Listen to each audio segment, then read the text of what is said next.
He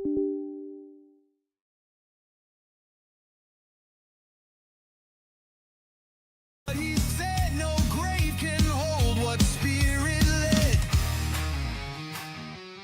Good day, everybody. Good day, everybody. Good day. And thank you so much again, as always. Thank you for joining in. Thank you for tuning in. My name is Serge. I am with Let's Talk. And Let's Talk. What is Let's Talk? Let's Talk is where we talk. You have your own perspective, your own opinions. I have my own. And instead of, boom, boom, boom, fighting each other, let's just sit down and try to figure out whose perspective is, well, truthful, more aligning with the truth. Sure, we may not have exactly 100% to the point the truth. Only God is that. But whose perspective is closer to the truth that God himself is displaying to us. Today's topic, we'll continue to compare Jesus with the other guys. Jesus. We'll continue to compare what Jesus taught about himself to, let's say, what Muhammad taught about who Jesus is, to what Joseph Smith has taught who Jesus is, and to what Charles Russell has taught who Jesus is. Again, do you think everybody's in line? Or maybe Jesus is saying something that other guys might be twisting? Let's find out. But also, this is a live stream, open conversation live stream. I will be starting with Muhammad today. And then we'll move on to Joseph Smith. Then we'll move on to Charles Russell. And I will try my best to keep it as brief as I possibly can. At any point, if you think that I am wrong, maybe I'm twisting something, maybe there needs to be a correction, or maybe just let's add on to the point that he's making. You're welcome to put it. You're welcome to put your question or comment in the comments section. So you got a question or a claim, put it in the comments. Or if you want to actually have an open conversation, I pinned a comment to the bottom of the comments section, whatever platform you're watching on.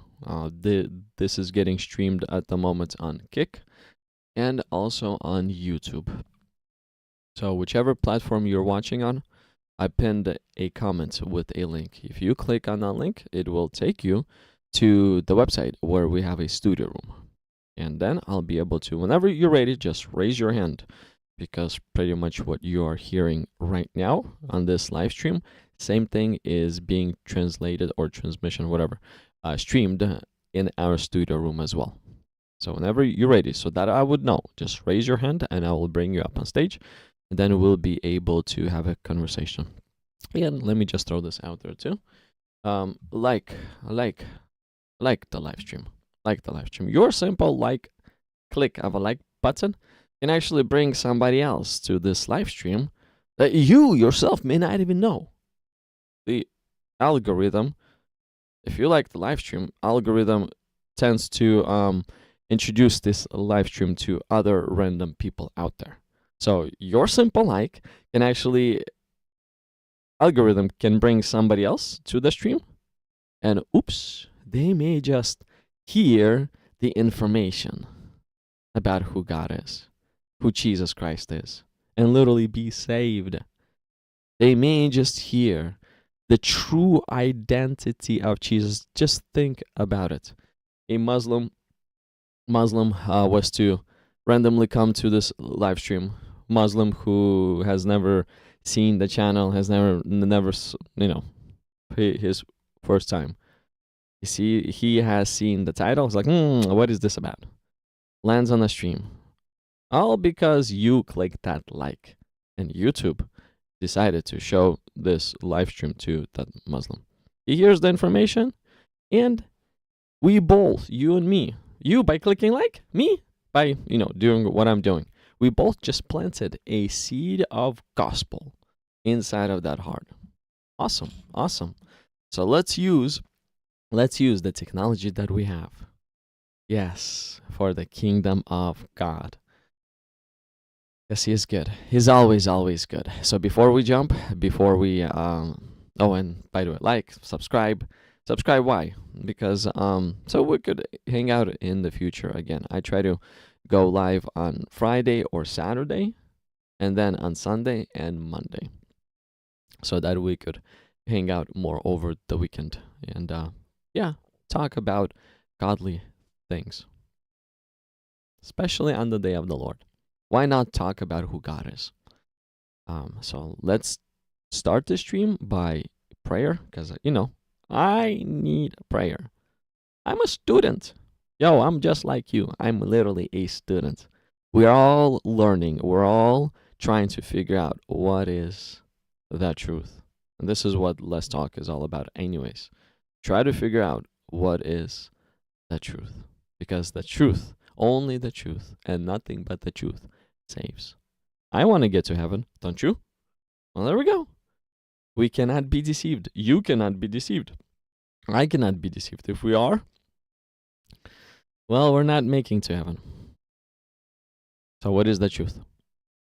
We got Jesus, who taught one identity about himself. And he knows who he is.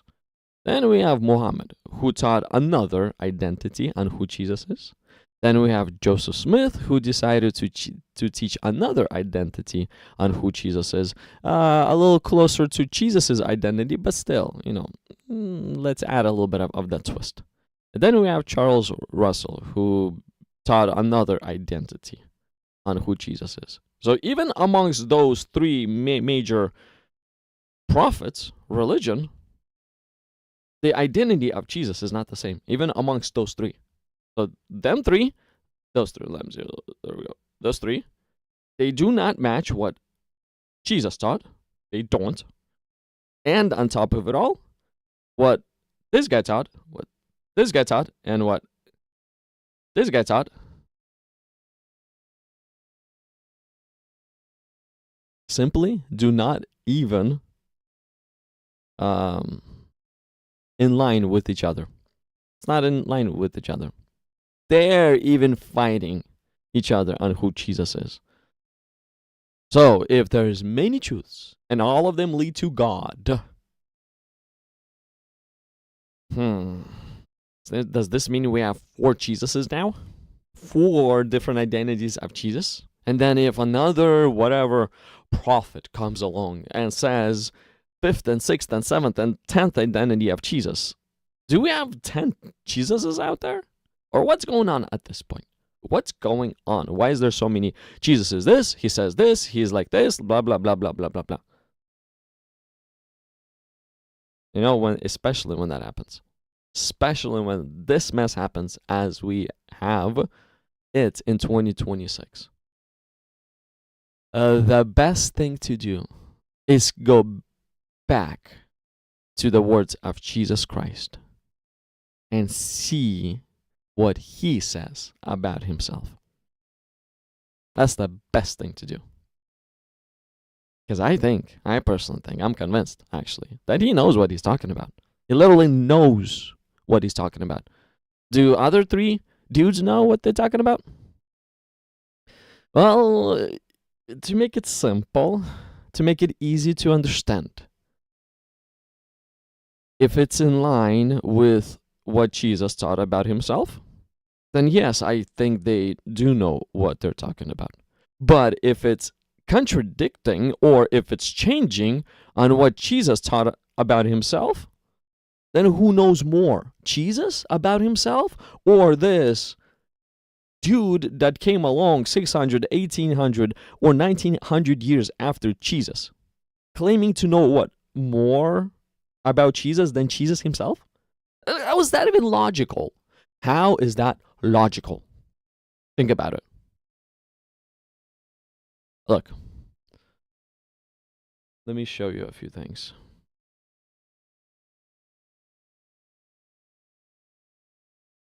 let me show you a few things so that you could see for yourself.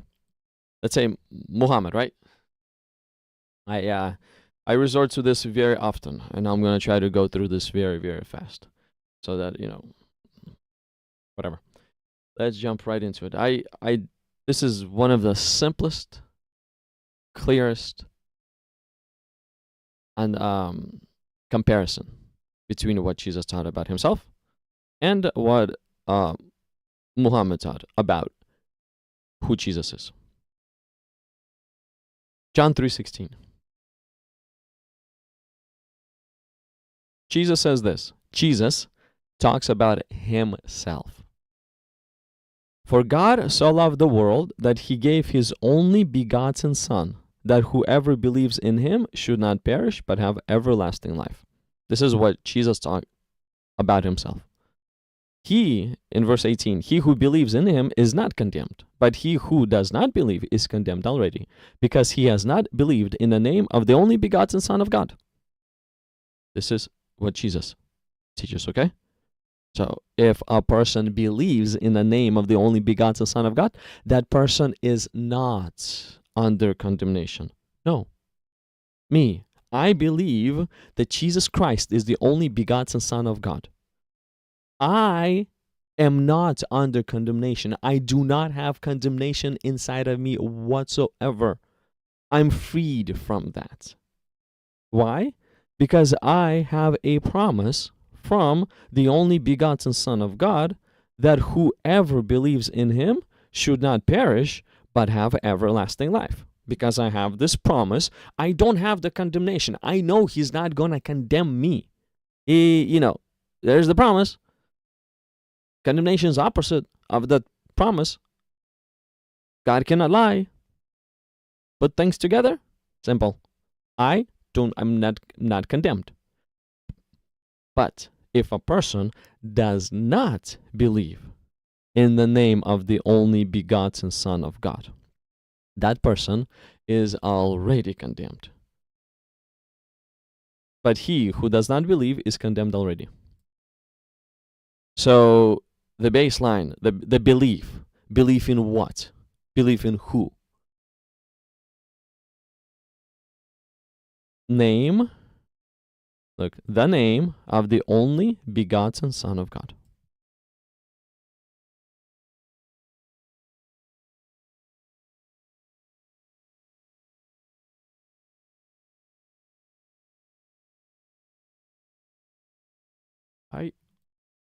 I forgot to bring down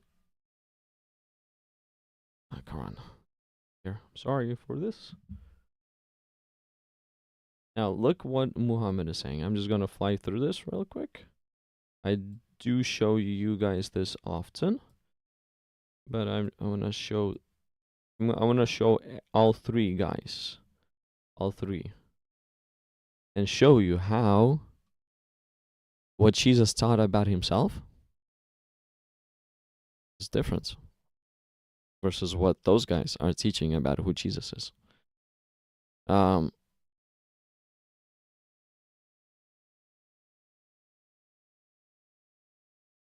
Let's see what Quran says in 1988. So remember, anyone who believes in the name of the only begotten Son of God, according to Jesus, what we just read, is not condemned. Okay?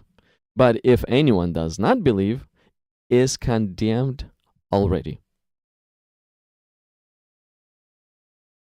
Remember, only begotten Son of God. Son of God. Anyone who believes Son of God. Let's see what the Quran says. Let's see what Muhammad is saying about God having a son. They say the All-Merciful Allah has got a son. That's 1989. Indeed, you have come up with such an abominable statement. Okay? So saying that God has a son is an abominable statement according to Quran. That the heavens are well nigh to explode at it and the earth to burst apart, and the mountains to fall down crumbling. Like, it's a terrible thing. To believe that God has a son in Islam is a terrible, terrible, atrocious thing. Like, Do not even dare to do this. Huh. So what does this mean?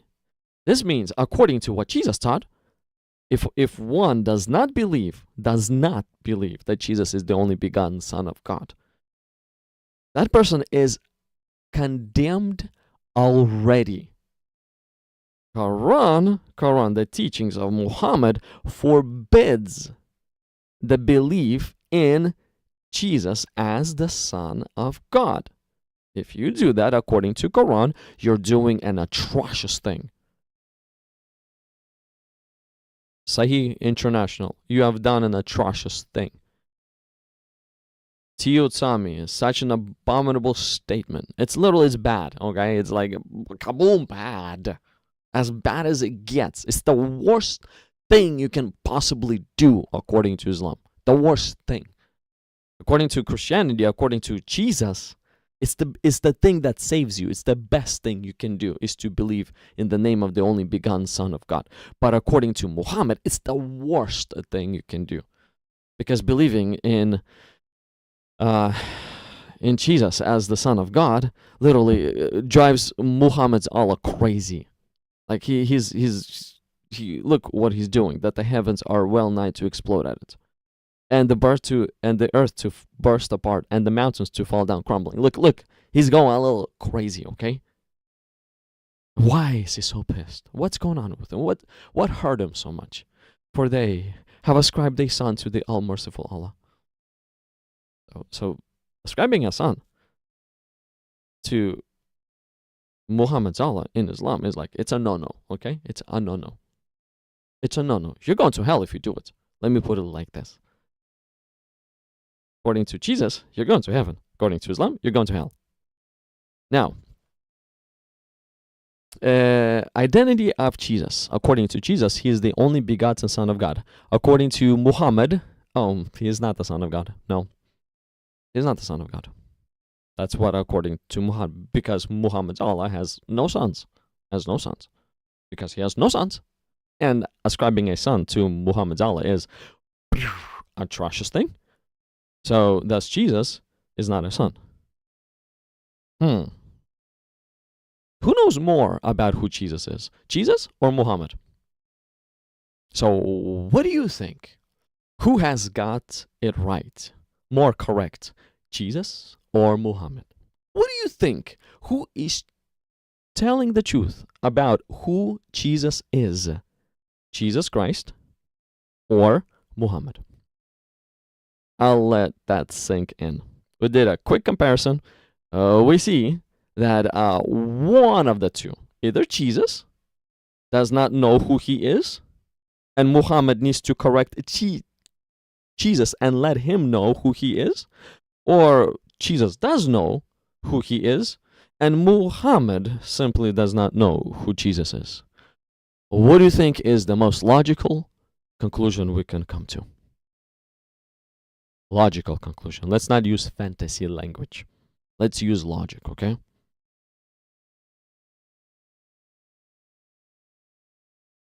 By the way, who knows more about me? You know, my favorite food, what time I go to sleep, my most like hobby. Who knows more about me? Me or you? I'll let that sink in as well. And if I were to tell you my favorite hobby, and let's say you were to tell me my favorite hobby, who would logically be correct? Me about my favorite hobby, or you about my favorite hobby? Who would logically be more correct? Who would logically saying, who would be saying the truth? You about what I like, or me about what I like? Just think about it, okay? This is the same thing. Jesus is telling us who he is versus another dude who's trying to tell us who Jesus is. Logically speaking, who's more correct? I'll let you dwell on that. It shouldn't be that hard. It shouldn't be hard to, understand. Okay, so let's move on to the next one. Let me show you.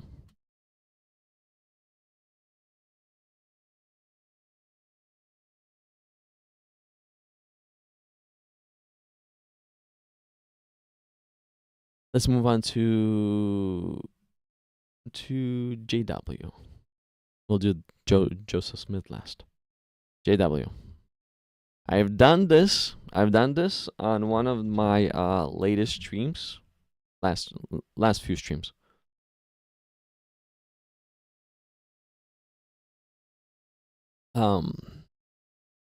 I literally compared King James version, King James translation of the Bible, to JW. Wrong website. To JW organization, the Watchtower, New World Translation. And we have seen how new what is it? The Watchtower organization has been messing with the Bible. Literally has been messing with the Bible. So let's see how they messed with the Bible. Did they change who Jesus Christ is or not? Let's see. And I'll just use, again, I this is what I did last time as well, and I will do the same thing right now too. I will use the JW website to show you what they have done. It's mind-blowing too. Like when people are blind, people are literally blind. Like the truth is right in their face, and it's like they're literally blind as it gets. They are looking at the elephant and not even recognizing that they're seeing an elephant. It's as if they're fantasizing of some kind of a park when they're looking at an elephant or a playground. Yeah. That's JW. Let me show you. Okay, so let's go to their library. There's going to be Read Bible Online.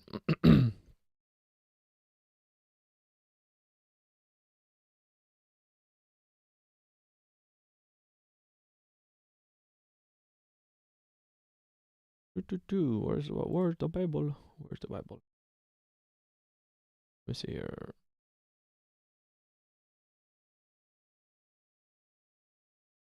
I honestly speaking forgot where I went last time.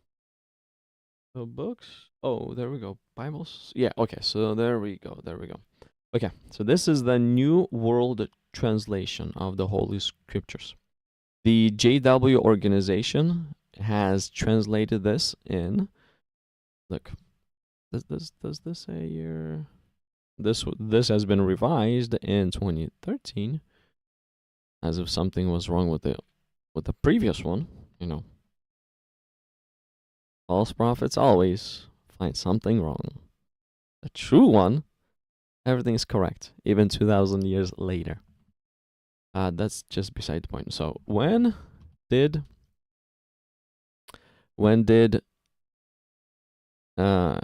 JW organization published NWT, so that we would all know and understand. Okay, so the release of New World Translation of the Christian Greek Scriptures.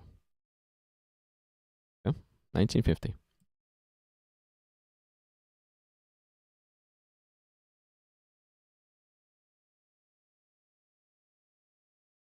Okay, so the first complete one-volume edition was released, 1961. This is the first complete one.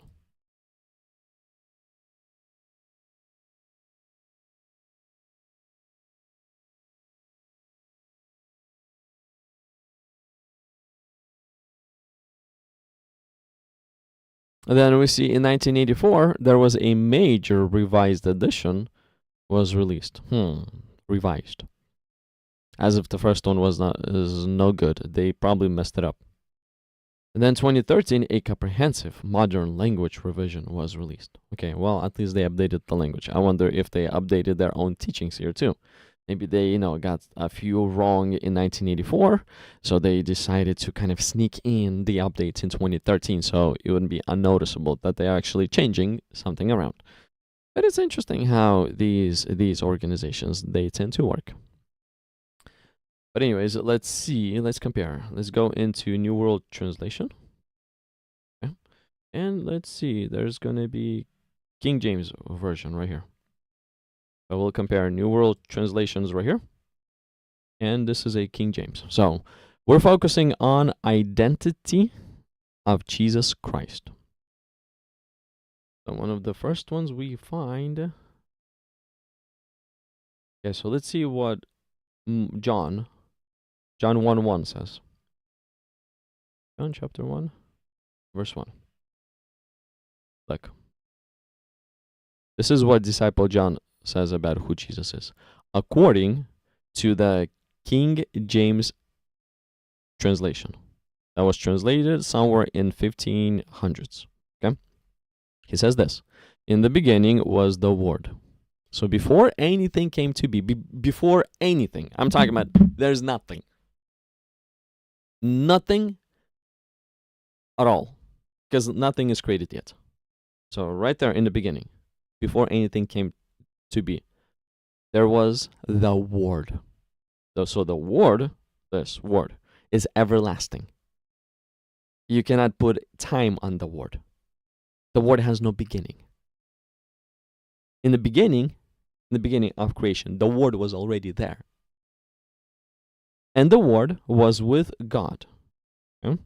So this Word that was already there, it was with God. What are you saying? There's God and the Word? What is it? Some kind of two things in the beginning, before the beginning? It's two things that are everlasting? What's going on here? Well, let's make it more simple to understand. This word, the Word, this Word, okay? The Word, okay? This Word. It was God. It was literally God. So there's not multiple gods, there's only one God. And Word, the Word, is within that God, is that God, is that being, that existence, God. This is what King James translation says. Let's continue. The same was in the beginning with God. All things were made by him, and without him was not anything made that was made. Okay, let's jump now into the New World Translation and see. Oh, by the way, this word, if you go down right here, verse 14. And the Word became flesh and dwelt amongst us, and we beheld his glory, the glory as of the only begotten of the Father, full of grace and truth. Okay, so this Word, it took on flesh. This Word is Jesus Christ. The Word of God is Jesus Christ, so that we all would know and understand. So we want to see if JWs are changing the identity. The JW organization is changing the movement that Charles Russell has started. His teachings and everything else is changing the identity of the Word of Jesus.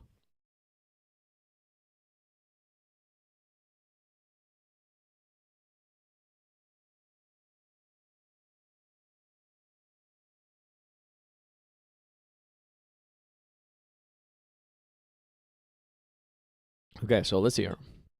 So this is New World Translation. And probably, I'm not sure what year it is, but if I were to guess, since it's like this default one, it's probably the 13 version.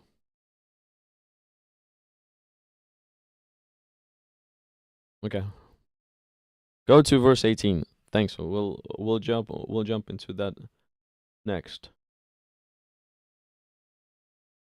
Jesus was a good man, but not God.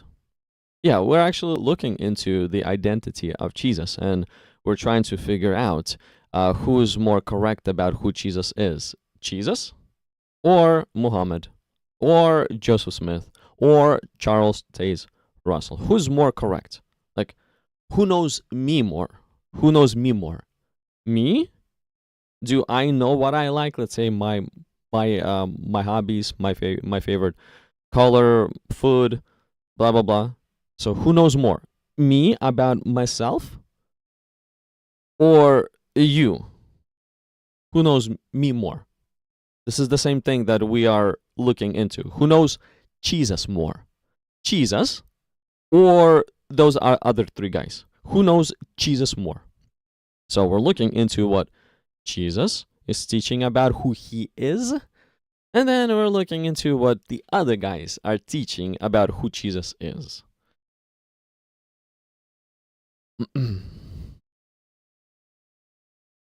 So Jesus was a good man, but not God. Same thing with the Yuva Satish, okay? Bro, who knows more about who Jesus is? Yuva Satish or Jesus? Who? And if you simply follow one of the three guys but Jesus, then who knows more about who Jesus is? One of those three guys or Jesus? Just logic. But anyways, let's continue, and we'll jump to verse 18 soon. Let's see what New World Translation, how the New World Translation identifies who Jesus is. Let's see. Look, in the beginning was the Word, and the Word was with God. Okay, so pretty much the same so far, because, right here, look, in the beginning was the Word. Okay, in the beginning was the Word. The same thing. Then King James says, and the Word was with God. Okay, and the Word was with God. Man, it's like word for word. I mean, why translate, right? Just use King James. But anyways, they decided to produce a copy of their own. So let's continue in King James. And the Word was God. And the Word was God.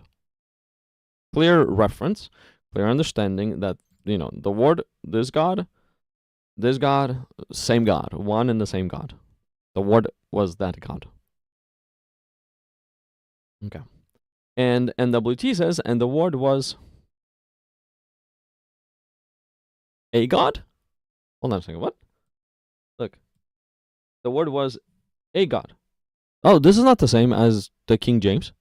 I mean, in King James, it makes clear understanding that the Word was with God, and the Word was that God.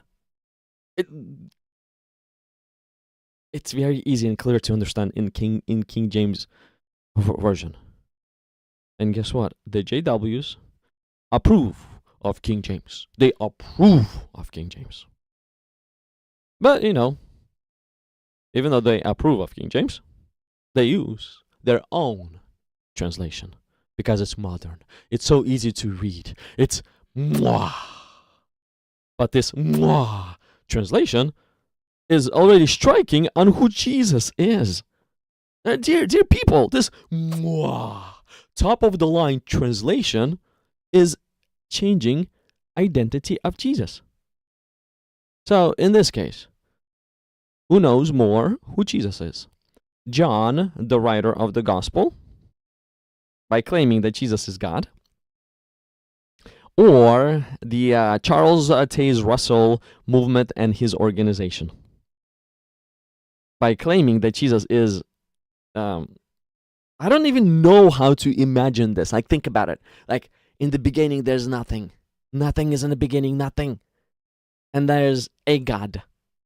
A God. What is a God? What is in the beginning a God? What does that even mean? If in the beginning is God, boom, very easy. Nothing hard, nothing illogical. But in the beginning, there was God, and then a God, some kind of a God. who in the world is this a God? What is he doing there in the beginning? What is it like? It doesn't make sense. It literally does not make sense. What is this a God thingy? But I'll let you to judge if if it makes sense or it doesn't make sense. But we can see that this NWT, the JW Watchtower translation, is literally striking at the identity of Jesus. Muhammad striked at the identity of Jesus. Now, Russell, the Charles Russell movement and his teachings striking also at the identity of Jesus. Who knows more who Jesus is? In this case, John, the writer of the gospel, who was a direct eyewitness of Jesus, or Charles Taze Russell, who came nearly 1900 years after Jesus. Who would know more? A direct companion of Jesus, or this weirdo with the loud mouth, I know Jesus, oh, listen to this new identity of Jesus. Who would know more, logically speaking? Yep. Let's move on. Oh, verse 18. Let's see verse 18. Let's compare verse 18. Okay. So no man has seen God at any time. The only begotten Son. Oh, the only begotten Son has seen God. That's awesome. Which is in the bosom of the Father. He has declared him. Ooh. This only begotten Son is in the bosom of the Father. In the bosom of the Father. And then he comes forth from within the bosom of the Father. Wow. This begotten Son is awesome. Awesome. As divine as it gets. As divine as it gets. As one as it gets within, inside the bosom of the Father. Like, and he's inside.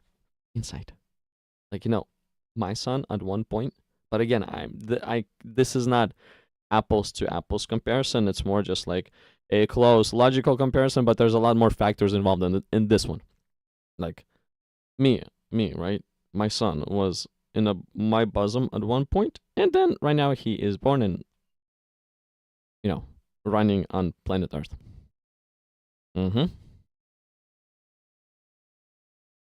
Is the same kind as me. He came from within me. I'm not comparing myself directly to God because there's a lot more factors involved in it, but just apply this example to God. But since Jesus, the Word was with God, within God, right from the beginning, what does that make the Word? Yeah, everlasting, eternal. Same existence. Same being, same existence as God.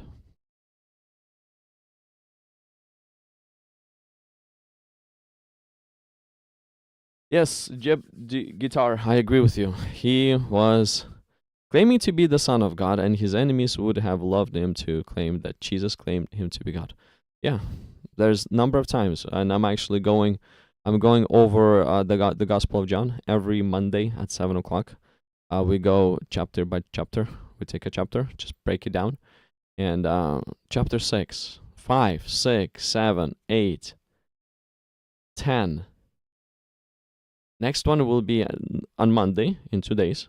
We'll be looking in John chapter 11. And I can tell you for sure, in 11, every single chapter, you see where Jews want to kill Jesus Christ. You see this all over. So yeah, and the only reason why is because the Jews that picked up the stones, they heard Jesus apply divinity, apply the essence of God to himself. Because they heard that, they said blasphemy, they called blasphemy, picked up the stones and were ready to stone him. That is the only reason. And that is the only reason why the priests, right there, on that last phony trial, that is the only reason why the priests could pronounce Jesus guilty. Is because they asked him, are you the son of the blessed, Son of God? He said, yep, I am. And that I am, and the Son of Man will come on the clouds, actually got Jesus charged with blasphemy. And the punishment for blasphemy is murder. Simple as that. Okay, so next. Let's move on. Let's see what so John chapter 1 verse 18. No man has seen God at any time. The only begotten Son, which is in the bosom of the Father, he has declared him. Okay, so now let's see what the NWT translation says. No man has seen God at any time. Okay, this one says, no man has seen God at any time. Okay, so far the same. Next, the only begotten God. The only begotten God. Okay, the only begotten Son. Okay, whatever. I don't know why that needed to be changed, but okay. Who is at the Father's side? At the Father's side. Oh, that's a major change right here. It's major change.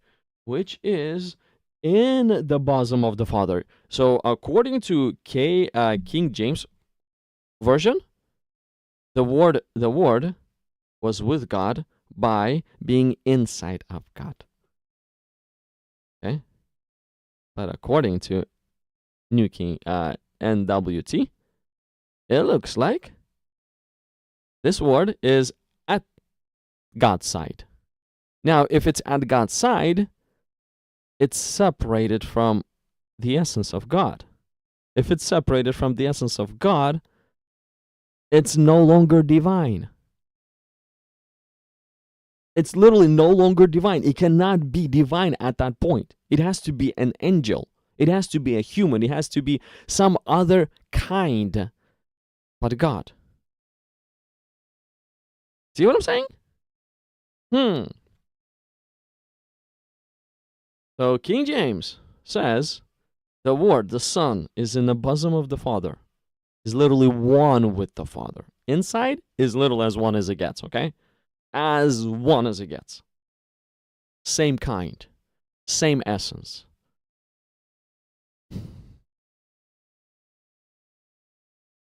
But the JW, the Watchtower organization, the movement that Charles Taze Russell has started, this prophet that kept on prophesying, and will come. Poems failed. Oh man, I made a mistake. Let me recount my calculations. Blah, blah, blah, blah, blah, blah. Oh, dear people, I recounted a whole new date. Prophesying about this new date at the end, this coming plume. Nothing happens again. Man, come on. Oh, dear people, hold on a second. Give me about a month. Let me figure out what mistake I made here again, and then I'll let you know. Calculation goes forth in effect again. Prophesying. Oh, dear people, it wasn't that previous day that the end is coming. It's the next one. Yo, and this Charles Taze Russell, how many next second coming days has he given? Until 1914, where he said, okay, now nothing happened. The second coming hasn't happened. Let's just make it all invisible. It did happen. I'm correct. But it all happened invisibly, where no one can see and no one can tell. But me, I know exactly what's going on invisibly. And it happened. But you can't. Because I want to be right and you're going to be wrong. Even though nothing happened. That's Charles Taze Russell. Real? Prophet? False? You judge. Do you think it's real? Got a question or claim? You can put it in the comments. Or if you want to talk, if you want to have a conversation, show me where Charles Taze Russell is actually a real prophet of God. Oh, dear JWs, I would love to hear you out. Because so far, everything that I've looked in, he is as suspicious as it gets. He's as a snake as it gets. Please convince me that he is not a snake. But in the process of convincing me, please let me know, why is there such a major change in the Bible? King James Version literally states that Jesus is God. The NWT version looks like God corrupted and changed the identity of Jesus. Verse 18. Who is at the Father's side, according to NWT? According to KJV, who is in the Father? You see, in the Father is one, equal, same, exactly the same. At the Father's side is separated from the Father. It's not the same. How can he be even begotten if he's created? That's an interesting one. How can he be begotten if he's created? Look. NWT. The only begotten God. The meaning of begotten is coming forth from within. The meaning of created is not coming forth from within. It's different. You cannot apply coming forth from within to the word created. You can't. You literally can't. It's illogical to do it. So this statement that we see, the only begotten God. Number one, who in the world is this lowercase g when there's nothing is there? And number two, Charles Taze Russell and y'all teachings. If the Father has created the Son, you need to update. Hey, the latest revision you've done is in 2013. It's 2026. The 2013, as time went by, people found some more errors in your translation. So you gotta update here. You gotta change the only created somehow. The first created, I guess. Updated to from the only begotten God to the first created God. That will make more sense according to your doctrine. Okay, just wanna throw this out there. Anybody from the Watchtower who's watching or will be watching in the future, another error has been spotted. Highly recommended you change some words around, because at the moment, your translation is becoming extremely illogical. Let's move on. Okay, so who's at the Father's side? Is the one who has explained him. See? Literally, identity of Jesus is changed again. The identity of Jesus is changed again.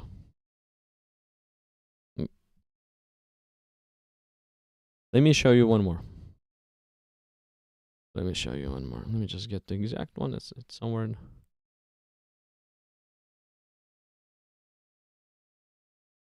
Let me show you two more. Let me show you two more.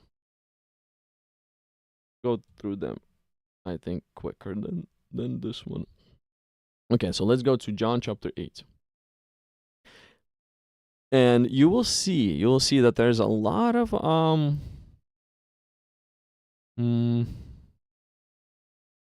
changes of Jesus' identity done by the Watchtower organization, especially in the Gospel of John. John is the one who's trying to literally nearly verbatim say that Jesus is God. JW do not like that. They do not like what John is trying to verbatimly say. So they have to update what John is verbatimly trying to say, to bring some weird confusion. Because again, like, I read the NWT translation, John 1:1. In the beginning was the Word, and the Word was with God, and the Word was a God. Okay, so before anything came to be, we have God, and then we have some a God. Who in the world? What is that a God figure at all? It's not the same. It's not divine as God, but it's like some a god. Before anything came to be, there's a god and a god.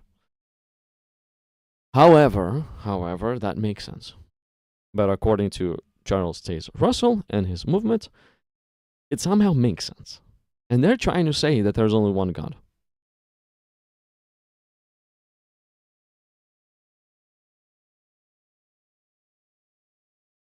Both God and a God have, according to John 1:1,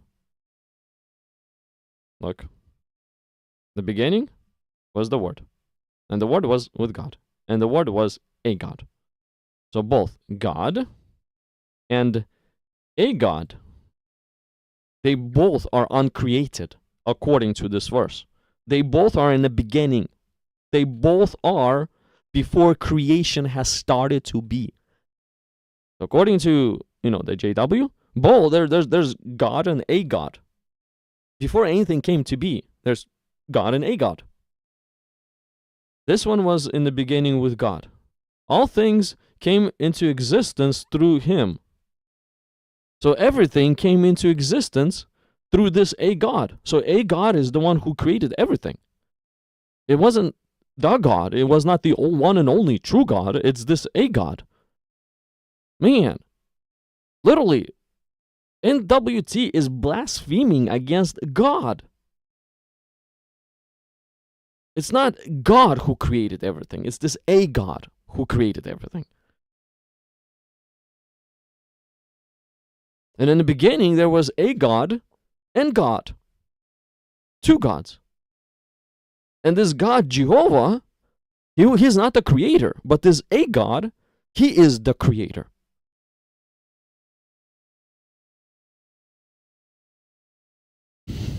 I think JW is blaspheming like crazy.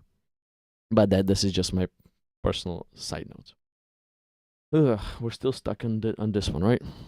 When I get into it, I get into it. Okay, so now let's go to 858. 858. This is NWT.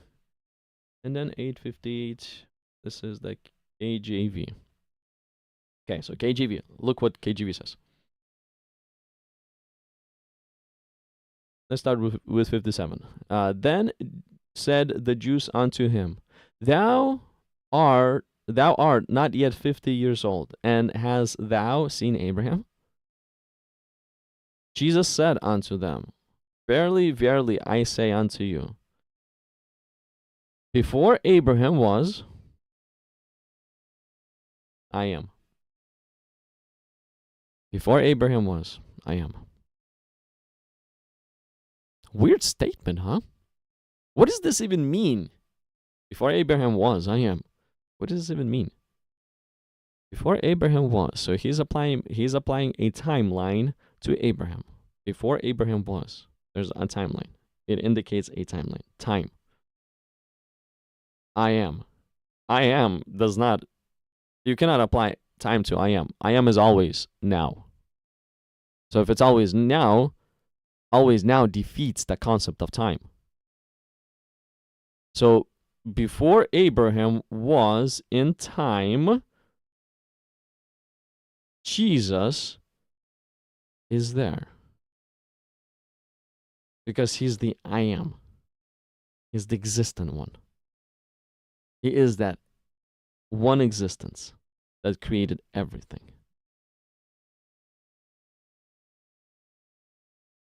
Let me show you.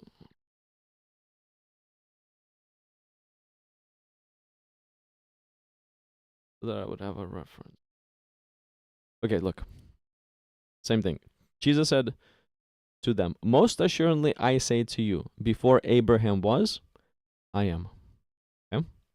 Now, where is this I am coming from? This I am is coming from Exodus chapter 3, verse 13 and 14.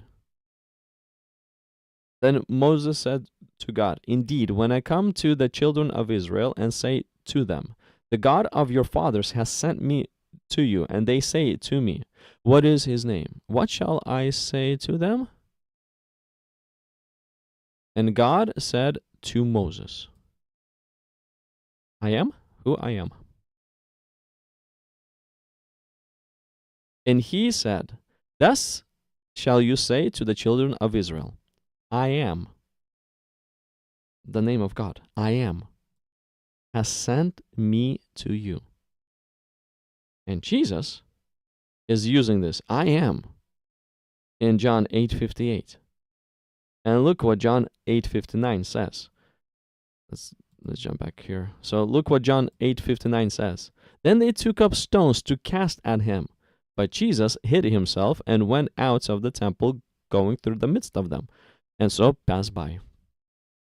So according to the Jews, this before Abraham was, I am, the I am statement, the implication of I am. Jews actually heard that Jesus is using the name of God and applying that name of God to himself.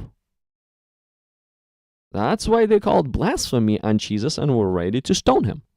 This is all according to King James translation. Let's see if we're gonna get the same understanding in NWT translation. Let's start with 57. Then the Jews said to him, you are not yet 50 years old, and still you have seen Abraham? Jesus said to them, most truly I say to you, before Abraham came into existence, I have been. Oh, so Jesus is not applying the name of God to himself. He's not applying the name of God to himself in NWT. He's not. But in KJV, he is. KJV came out in 1600s, 1600s. NWT came out in 1900s. NWT looks like trying to change the identity of who Jesus is. They're trying to remove the fact that Jesus is applying the name of God to himself. They don't like how that sounds. Why? Because that makes Jesus God. Well, hey, just want to throw this out there. If you want to have a conversation, you can click on the link.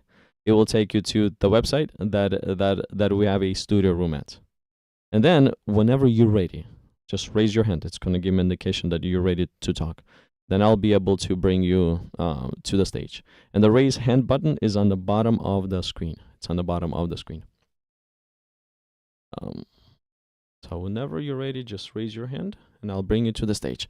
But for now, let's continue to, I want to show you one more passage on where, the Charles Taze Russell and his minions are literally changing the identity of Jesus. And the question is this: who knows who Jesus is more? Jesus Christ himself or this Charles Taze Russell? Who knows who Jesus is more? Who knows who I am more? Me or you? What is the logic behind here? Okay, well, before I will show the next passage, oops, let me see. We have a raised hand here, so let me bring a guest to the stage. Give me a moment here, bro. I cannot pronounce your name. Honestly speaking, I cannot pronounce your name. But let me just bring you to the stage. Give me a moment.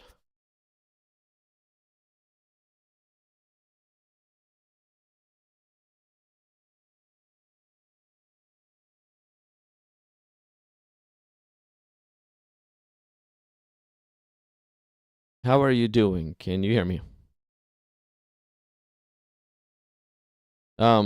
It shows on my end that you haven't selected the microphone yet.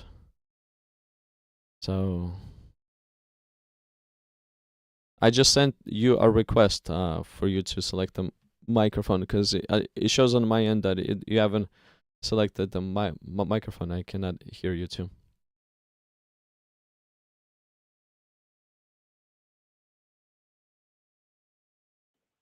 There we go. Okay. Hold on a second.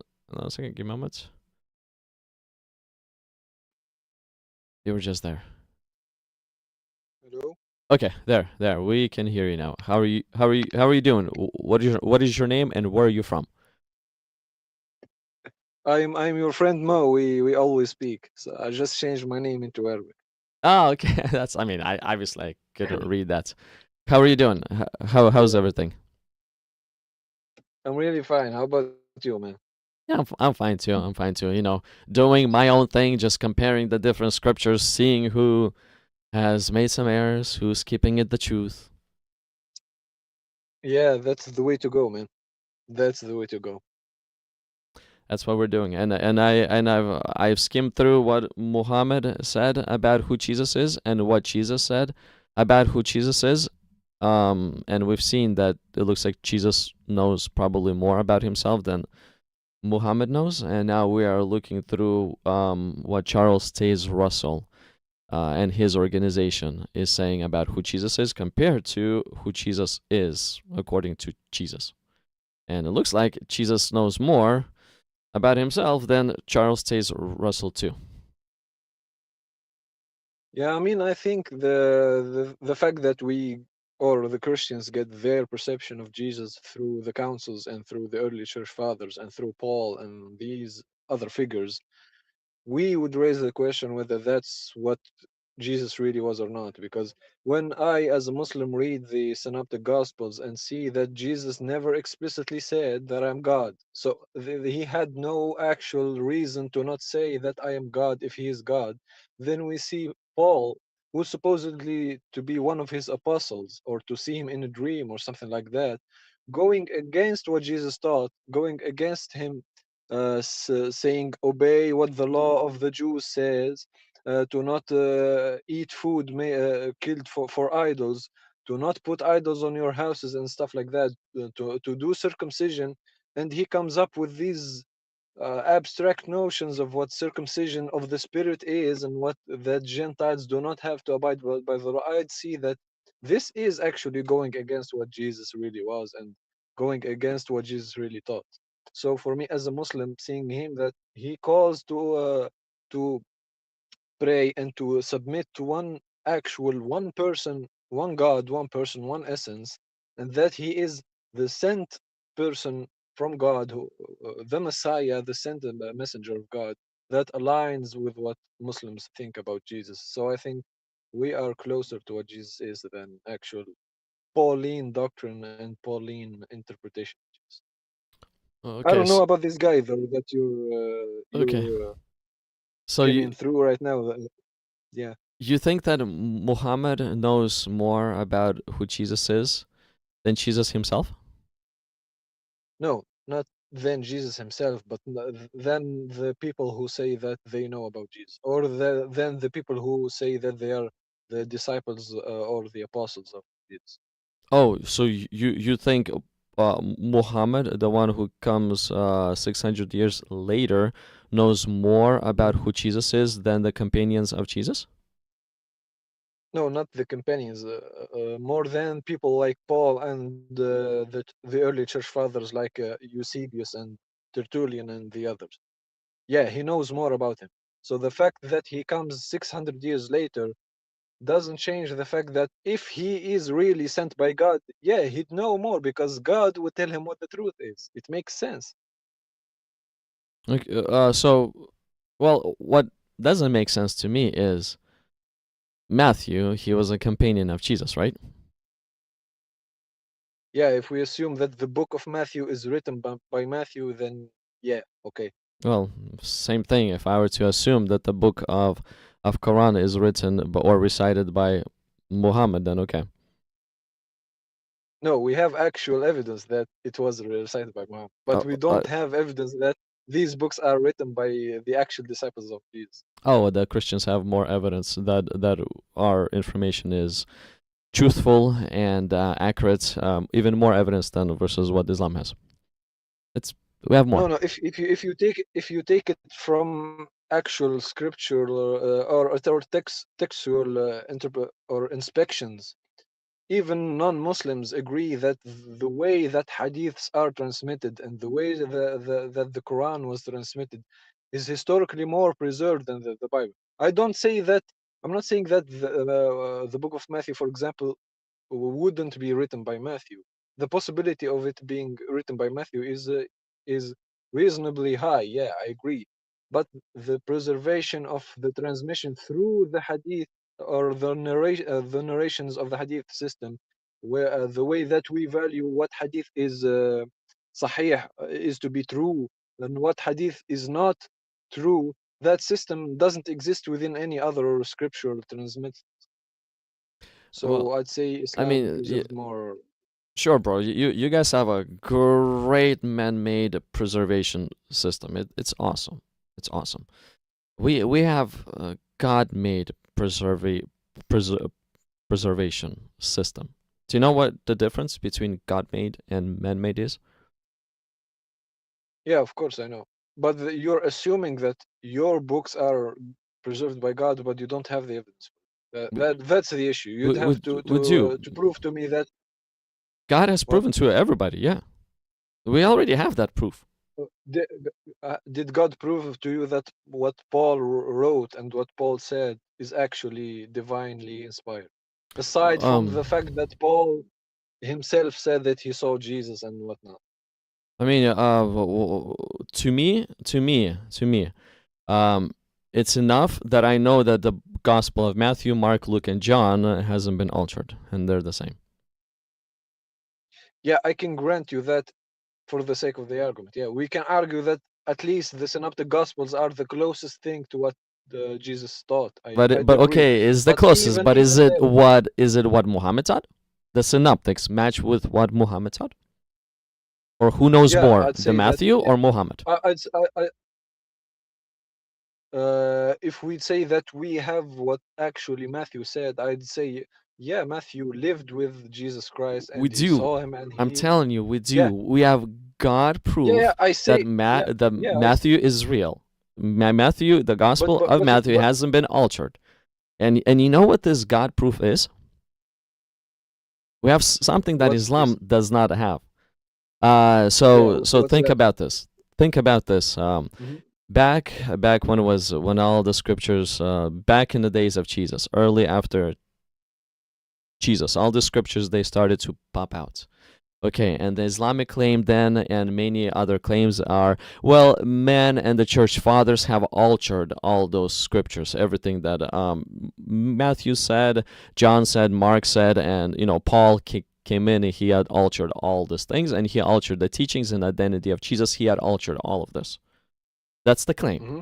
Now, is this claim Okay. true or not true? Then 1900 years after, all of the sudden,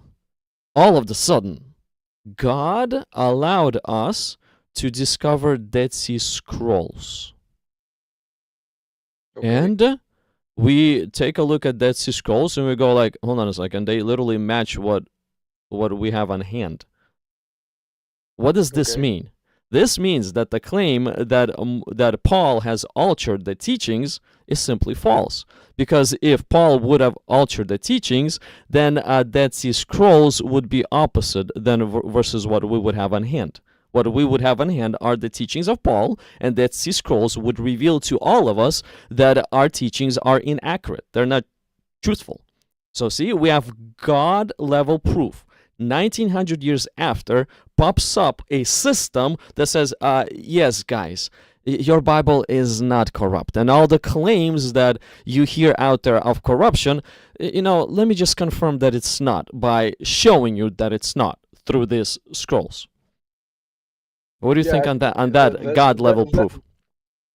That's a great point, but I'm gonna have to ask you, what do the Dead Scroll, what do the Dead Sea Scrolls? What do they have inside them? What books exactly? And Well, what language? the Gospel of Matthew. So if the Gospel of So Matthew is in there, okay, then let's take a yeah. look at what the Well, Gospel only of Matthew says. yeah. We have only the Gospel of Matthew from the New Testament. Is that what you're saying? There's more, but I'm saying the Gospel of Matthew is there, and since the Gospel of Matthew is Yeah, there, what then the Gospel of Matthew that I'm about to read to you is not corrupted. yeah, if I'm gonna grant you for the sake of the argument that the book of Matthew is not corrupted, okay? Let's grant that for the sake of the argument. Why, Does for the that sake of the mean argument? that because I don't believe that it's actually what Jesus said exactly. It's commentary of Matthew himself. So Matthew is saying that Jesus did this, Jesus said this, Jesus said that. We don't have any actual proof that it actually is what Jesus said, okay? Great, Other bro. from the fact that And where is that hard proof evidence that you're looking for? Oh, that Muhammad knows what Jesus said. Where's that yeah, hardcore proof evidence? Where? That Muhammad knows the and hardcore proof is that Muhammad proved that he is a prophet. So he has prophecies. He has the Quran, which is miraculous from someone who doesn't read and doesn't know anything, doesn't know how to write, to know all of these things and not have read the Bible or read the Torah or read anything else. The Jews wouldn't tell him these things because he's not a Jew. They wouldn't have any interest in telling him these things. So we can argue whether how he knew this or not, but the fact that he had prophecies, the fact that he could tell what battles were going in real time while not being in battles himself, he can give food to 300 people while having small amounts, like Jesus himself did, by the way, having small amounts of food. He has these many prophecies to prove that he's a prophet. If someone would prove that he can interact with God, the same God that Jesus worshiped, and that same God would tell this new prophet or this last prophet that Jesus is not actually a person within a trinity or whatnot, and that he isn't actually crucified. Why wouldn't we believe him? Because he proved that he is a prophet, so he knows God and he can act with God. The same way that Jesus did miracles to prove that he is the Messiah, Prophet Muhammad had prophecies to prove that he is a prophet. It's simple as that. But let's go back. I can agree with you that what Matthew teaches is. Let's continue Let to me just compare. land. Let's okay, land. I will go back. I'm landing at the point of whether we have what Jesus taught or not. I'd agree that the Synoptic Gospels. Okay, I can agree that the Synoptic Gospels have the teachings of Christ. Can you prove to me that these teachings of Christ, the uncorrupted books, by the way, I'd even grant that they were not corrupted. Can you prove me that the church and the early church fathers did not make interpretations of what this Trinity is? Because we don't see even the word Trinity in the Gospels, by the way. We don't see anything that explicitly would say that Jesus is God, apart from interpreting things like, oh, he was the Word and he was with God and whatnot, and someone told him, my God, exclamation point in Greek to say that he is God. These small interpretations that wouldn't prove to any normal person, uh, or actually they would give a reason for anyone to say that I cannot see the Jesus is saying that I am God. So I wouldn't see them as wrong. Okay. Well, the topic what we're discussing is not really about the Trinity. We can get into that some other time. But the topic what we're discussing is who's more authentic, who's more trustworthy, Matthew or Muhammad. Muhammad came 600 years after Matthew. Muhammad was not a companion of Jesus Christ. The only thing that you have, the only claim that you're making, is because Muhammad claimed to be prophet. Thus, I trust that what he said about Jesus is accurate. That is the only hard proof evidence that you have. Would you say that Jesus didn't Now, know David now hold on a or the second. other prophets, Hold although on. he I okay let you land. Let me land too now. Okay, so now okay this is your side. What I'm trying to say, and what I'm saying is Matthew. Matthew is a person who was chosen by Jesus Christ to follow him. Matthew was a Roman tax collector. He knew Greek, he knew Hebrew, he knew Aramaic, he knew the languages of that region of that time. So Matthew was educated as well. And Matthew was a person, if he is a Roman tax collector, he's extremely organized in his text, extremely organized. So Matthew is going to be extremely focused and detailed in his writings as well because of who Matthew is. Now, Matthew is a direct eyewitness of Jesus Christ. He followed Jesus Christ for at least 3.5 years, hearing the things that he taught and writing them down, and seeing the things that he did and also writing them down. And then Jesus Christ told to Matthew and other guys to whatever they heard from him to teach it to other people. Now Matthew, he did deeply believe that Jesus Christ is literally divine, is God. He believed it with all of his heart. It looks like we lost our friend here. We lost our friend. We got disconnected. But anyways, Matthew, he desperately and deeply believed that Jesus Christ is God. He did. And when Jesus commanded Matthew to go and spread his teachings, now, do you think Matthew would go and start lying about who Jesus is? Trying to literally destroy his reputation and the teachings of Jesus? Matthew was one of the disciples, one of the apostles. He was one of the people that, the church was built on. He's literally one of the elders of the church. So y'all think that when Jesus arose from the dead, went to his Father, Matthew literally backstabbed Jesus and started to teach against him? Is that what I hear my friend said? And all of a sudden, Muhammad is more reliable than Matthew. Yeah, if Matthew turned against Jesus and started to backstab him, then sure, I agree with you. But the thing is, that's not the case. Matthew did not turn against Jesus and start backstabbing him. That's not the case, bro. It's literally not the case. Matthew brought the truth to the best of his knowledge and understanding. So did Muhammad. But they don't align. So who is the truth? Literally, who is the truth? Okay, so he got disconnected. You're in the studio room, just raise your hand at the bottom of the screen. There's a hand button. Just click on that so that I would know that you're ready to talk. But my friend got disconnected here. Okay, so we have another raised hand. Mr. Ben, let me bring you up to the stage. Give me a moment here. Okay, Mr. Ben, can you hear me? Yep. How are you doing? Clear. I'm doing good. Thank you. Nice. Where are you from, just out of curiosity? Mexico. Which country? Mexico. Nice. Yep. Well, I'm from United States. I'm from California. It's nice to meet you. I'm Serge. So what do you have in mind? What do you think about the subject and the things we're talking about?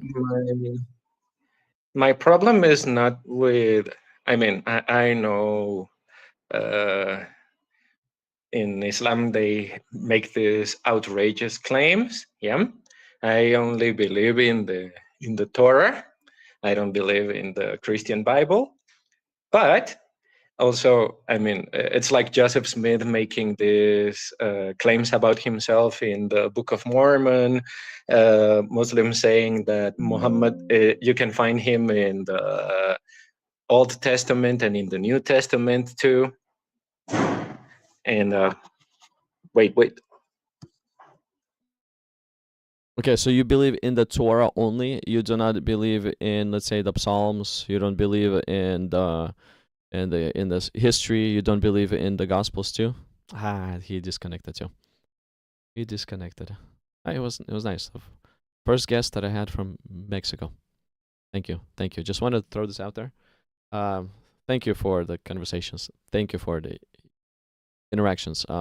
Press like button to help the spread about the to spread the word about the live stream, and subscribe to the channel so that we can have future interactions and just try to discuss and understand what's what. So, and he disconnected. That sucks, but okay. Well, let's continue. Let's continue in this. If he's gonna come back, then I'll bring him back on. So if you got a question, or a claim, you can put it in the comments. Or if you want to talk, so click on the link inside of the pinned comments on top of the comment section. Or it could be on the bottom of the comment section. Depends on the platform you're watching, okay? At the moment, I'm streaming. I used to stream on Instagram. I don't want to do that anymore. Their platform is a little, I guess, hard to figure out. So we're streaming on Kick and YouTube, and we'll add one more platform in the near future too. Okay, so just to bring more interaction in. Okay, anyways. Let me show you one more thing that the JWs have done. One more passage where they have changed who Jesus Christ is. Then we'll jump into Joseph Smith. Joseph Smith is an interesting one. He's literally to me he's the most interesting one. He's the most interesting one. Charles Russell is like the most business minded, like he's the most serious. He's the most like this serious prophet. He's serious. Joseph Smith is like a child. Just all over the place. It's literally like all over the place type of child. And Muhammad, I think he's probably the most confused person ever in history. That's what I see about him. Oh, hey, thanks for a great comments, bro. Yes, the heat makes sense. How? I have no clue, but somehow the heat makes sense. And the heat says, I'm a snake and an idol worshiper. When I promote the teachings of Jesus, I become a snake and an idol worshiper. Why? Because the heat makes sense. That's why. Okay. No, you don't want to be in camera. No, you don't have to be on camera. You don't need to enable your camera. You just need to enable. Once it's gonna ask you for a permission of your camera. Once it's gonna ask you for a permission of your camera, just say no camera. Drop down. In the drop down there should be no camera. So just select no camera. And the next thing you will be asked is for a permission to access your audio or the microphone. So obviously you need to give the permission to access your microphone, and then we'll be able to talk. But I don't care if there's a camera or not. And also, even if without a camera, let me see here. Let me just let me try to do something real quick. Let me see if I can.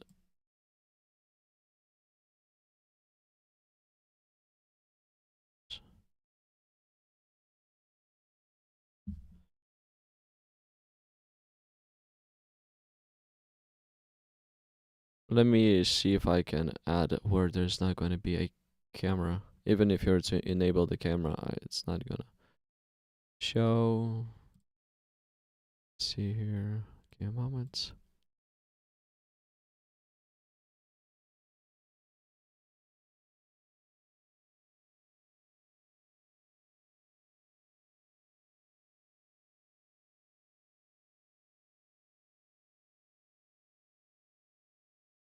Okay, so we can talk in this scene as well. We can talk in this scene where there is no camera displayed on the screen at all. Let me just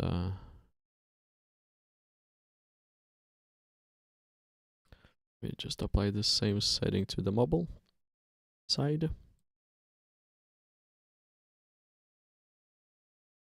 There. Okay. So no camera. No. So there's an option, camera or no camera. If there's not going to be If I will not see your video on the mm,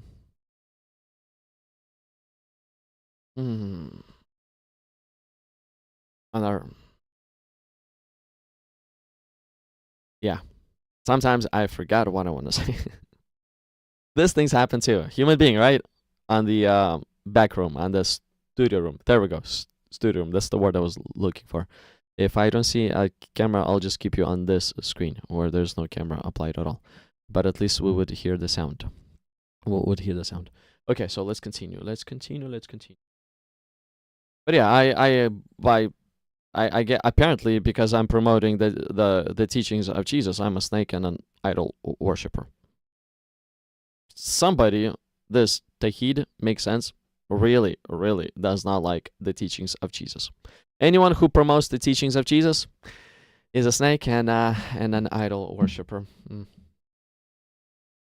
If anyone wants to go live, you can. If anyone wants to go live, you can click on the link inside of the pinned comments on top or the bottom of the comments section. But you'll see it says "Let's Talk," and then there's a link. So just click on the link, and it'll take you to the website where we have the studio room is at. Okay, so let's jump into another comparison.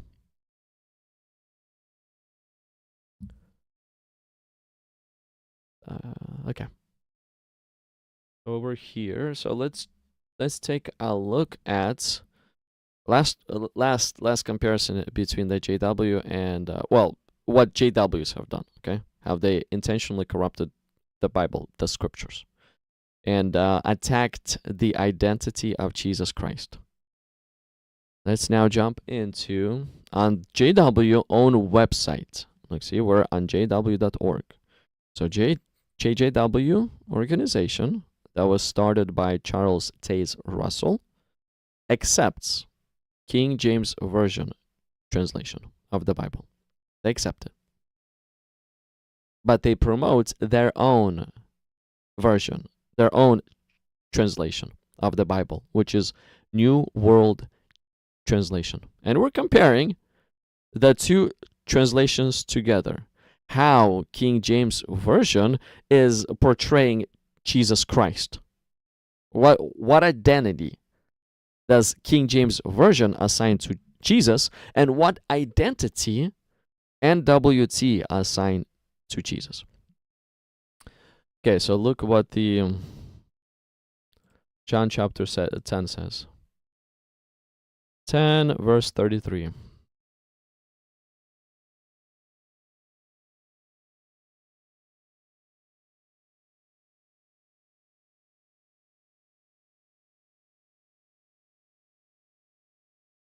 Start with verse 30, okay? So I and my Father are one. This is, again, we're reading KJV. I and my Father are one. Okay, well, as a result of Jesus saying this, look what happens. Then the Jews took up stones again to stone him. It looks like they found this statement as Jesus is claiming equality with God. So they picked up the stones and were ready to kill him. 32. Jesus answered them, "Many good works I have shown you from my Father. For which of those works do you stone me?" The Jews answered him, saying, "For a good work we do not stone thee not, but for blasphemy." Okay, they're stoning him for blasphemy. Blasphemy, according to the Old Testament, is when a person says that he is God, he's divine. That's blasphemy. A human being, fully human being, of a human kind, is saying that he's God. That's blasphemy. Blasphemy is punishable by stoning to death. Okay? So Jews are not ready to stone Jesus for a good work, but they are ready to stone him for blasphemy. And because thou being a man makes thyself God. Do you see the blasphemy? The Jews are saying to Jesus, you're a man, but you're telling us that you're God. You deserve to die. That's what we literally find in King James Version. Okay. Now let's go to the preferred by the JW organization version. Let's see if we're gonna have, or if we'll find the same idea, same reference, same application of identity to Jesus, or a completely different one. Okay, so John chapter 10. Start with verse 30. Okay, right here. I and the Father are one. Okay, so far so good. So far it's the same. And I'm not looking word for word. No, I'm looking that the meaning of the text does not get changed. That's what I'm after, is the meaning. If the meaning gets changed, then that means the identity gets changed. But if they're using a similar text to describe the same meaning, the identity does not get changed. What in this live stream we're trying to figure out, who knows about Jesus Christ more? Jesus Christ himself? Or Muhammad, Joseph Smith, or Charles Taze Russell? We've looked into Muhammad. We saw how the identity that Muhammad has given us about who Jesus is a completely opposite, like mind-blowing opposite, like night-day opposite of the identity that Jesus Christ taught about himself. We've seen it. So I was like, who knows more about who Jesus is, Muhammad or Jesus? Huh? But anyways, now we're looking into Charles Russell, and we're trying to see who knows more about the identity of Jesus, Charles Taze Russell or Jesus. So that's what we're doing. So I and my Father are one. Once again, the Jews picked up the stones to stone him. Okay. So far, so good. The meaning has been changed. It looks like we find the same pattern here, where the Jews are picking up the stones because they also hear blasphemy. If the Jews would not hear blasphemy, they would not pick up the stones. But because they're picking up the stones, that means they hear blasphemy. So far, so good. They're hearing blasphemy. Blasphemy is when a person is applying divinity to himself. Is when a person's claiming to be God. That's blasphemy, according to the Jews. So now, if they're picking up the stones, they are hearing that a person is claiming to be God. Okay, so far, so good. No meaning has been changed.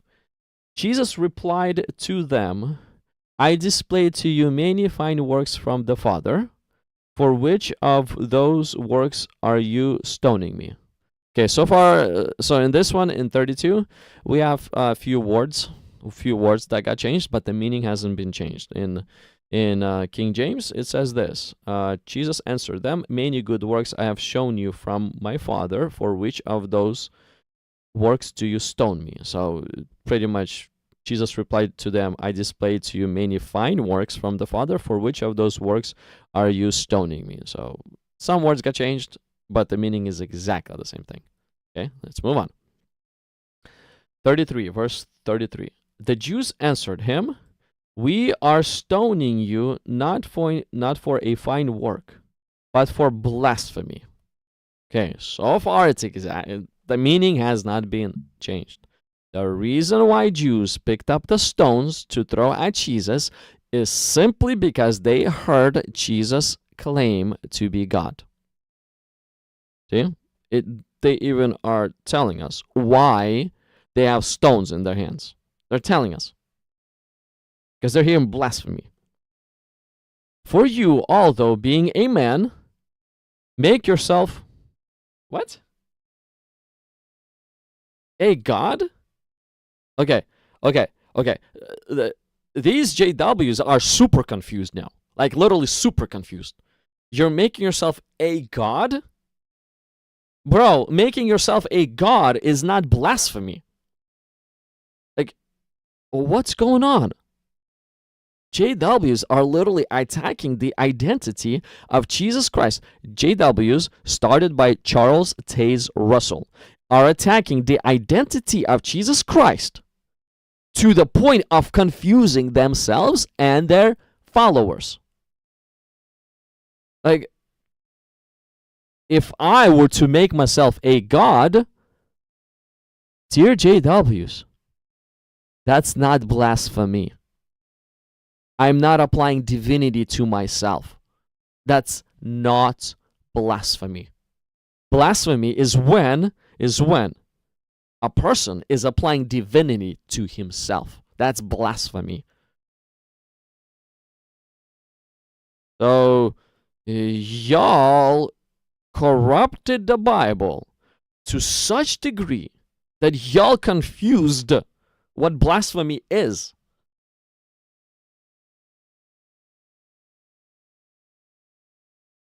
King James makes thyself God. That's blasphemy. Now we understand why the Jews have stones in their hands. Because Jews hear blasphemy, according to King James Version. According to NWT, make yourself a god. Like, okay, Jews, sure, whatever. Why do you have stones in your hand? Why do you have stones in your hand? Why are you telling to Jesus that he is committing blasphemy? Why? If he's aligning himself to a god and he's not claiming divinity here at all? Why are you doing this? Because JW decided to confuse us. That's what happens when one is to corrupt the uncorruptible Bible. All they do is they bring massive amount of confusion. Massive amount of confusion. So we can see that when we compared a little in the beginning of the live stream, when we compared Muhammad knowing Jesus, or Muhammad telling us who Jesus is, Jesus' identity, it did not match to what Jesus said who he was, his identity is. Didn't match. Now we look at Charles Russell and his movement, his foundation, and all his structures.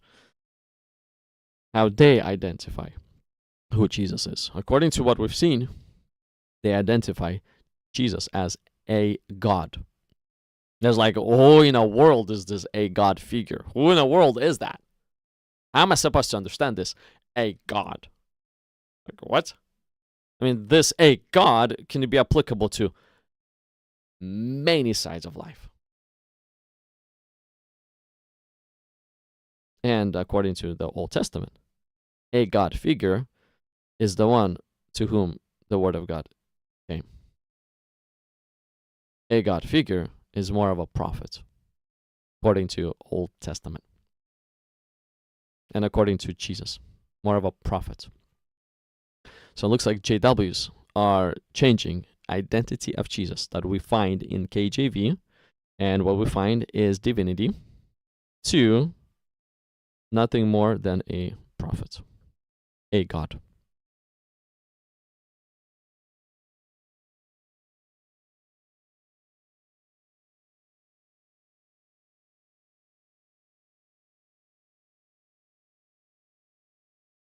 Okay, so the act of blasphemy, right here. So blasphemy means the act of or offense of speaking sacrilegiously about God or sacred things, profane talk.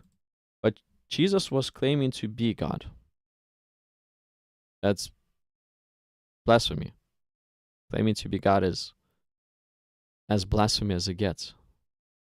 The person is removing the one and only true God and putting himself in their place.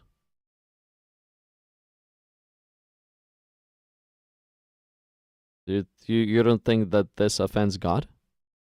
when somebody says that yeah, you know, that the one and only creator God, I know him to be as a Santa Claus?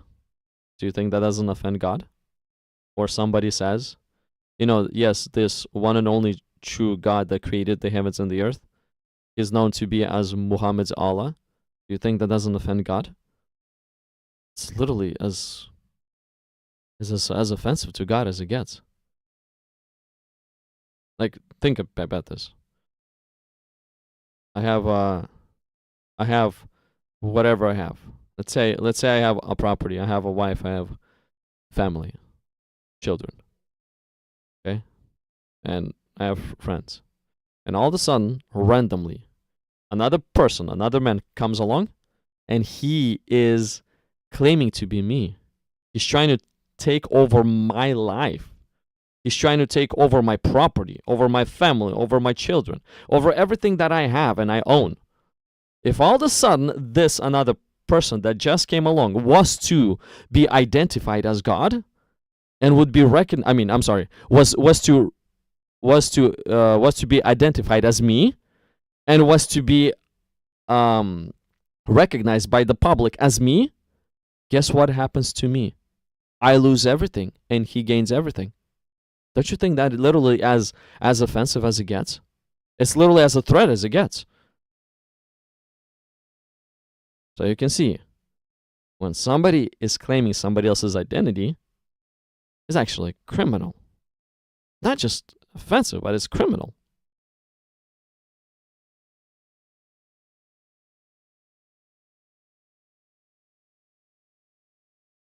Well, let's see here. Okay, so what I'm saying, what am saying, claiming to be God is blasphemy, but you can say something bad about God, and that's blasphemy. But I agree with you. Yeah, I mean, cursing God is sure it's blasphemy. I agree with that fact too. But I'm more on the specific side that, you know, claiming to be that identity. Okay. Okay, so now let's let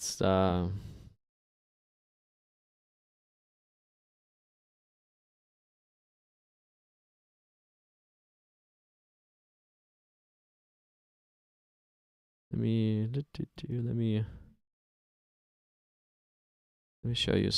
show you another Bible translation. Let's jump into Joseph Smith right now. Let's see what Joseph Smith has to say. This is getting interesting. You know, it's awesome. It's interesting comparing it, what different people say. So let's jump into. I guess we had enough of JWs, but we'll keep their tabs open for now. Joseph Smith. Okay, so that they all would see and understand that I'm trying to do it as valid as I possibly can. I'm not sneaking in some kind of a scripture. Y'all could see whenever I read from the Quran, I was on Quran.com. Okay? Getting official, authentic, non-corrupt words from Quran. Whenever I was comparing the JWs, I was literally on jw.org website reading the King James version that they authorize and accept, and the NWT version that they authorize, accept, and promote. They demote the King James because they have this understanding that, oh, King James is old, it's very hard to read, and if we'll read King James, we will not understand what Jehovah trying to tell us. So that's why we need to stick with NWT and read the corrupted version of the Bible. That's basically what they say. But now, let's move on to Joseph Smith. And with Joseph Smith, you can see that I am at the Church of Jesus Christ of Latter-day Saints website. Okay.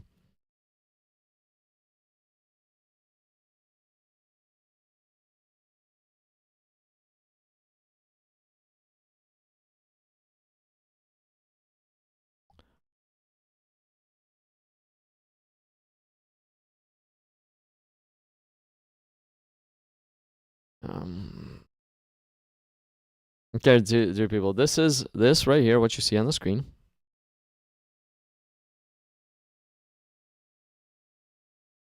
This right here, what you see on the screen, is Bible. It's also the Bible, okay?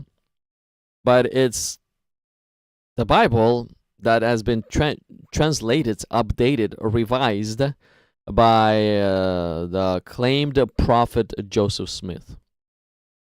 Joseph Smith liked to, it looks like he liked to talk a lot, same as Muhammad. Charles Russell, he talked a little less, but Joseph Smith and Muhammad, them two, it looks like they like to talk a lot. Why? Because Joseph Smith has the Book of Mormon that he, published. It's a great fantasy book. It's a really great, really great mythological book. It's really awesome. It's fun to read. Like when you read about Superman, in the end, Superman saves the day. Yeah, the Mormon. He is a great mythological figure. And then the Doctrine of Covenants. Joseph Smith published that one as well. And he did not stop there. He didn't stop there. He also decided to create a Bible of his own. And it's called Joseph Smith Translation. JST. Joseph Smith Translation. You can see it on my screen. Right here, see? It says Joseph Smith Translation. And this Joseph Smith Translation Bible,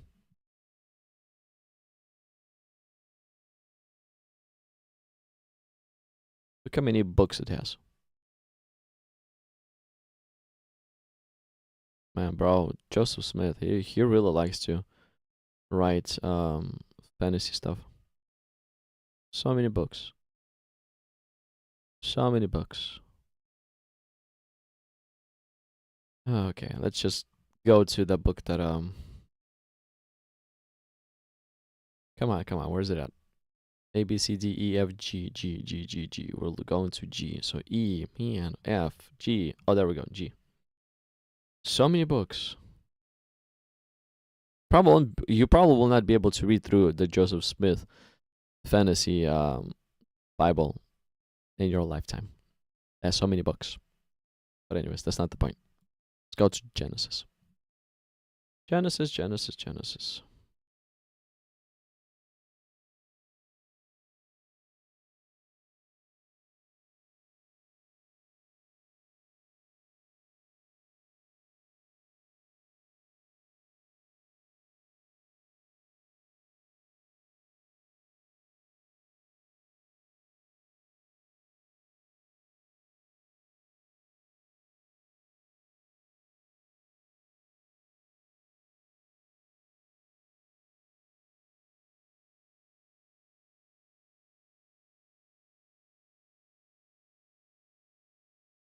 I apologize because I forgot how to maneuver through this website. Let me try to figure this out. Give me just a moment more. I hope I can show you this. But let me see if I can figure out how to maneuver through this website in order to get to the place that I'm trying to get to.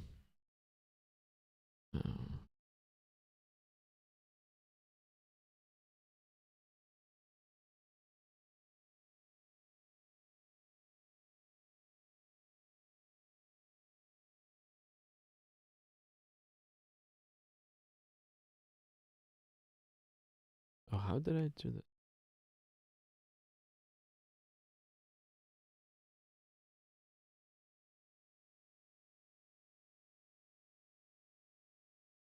The breakdown. How did I do this?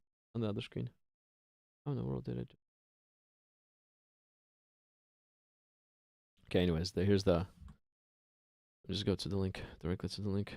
Well, there we go. See, I have the breakdown here. So how did I do it? I have no clue. But anyways,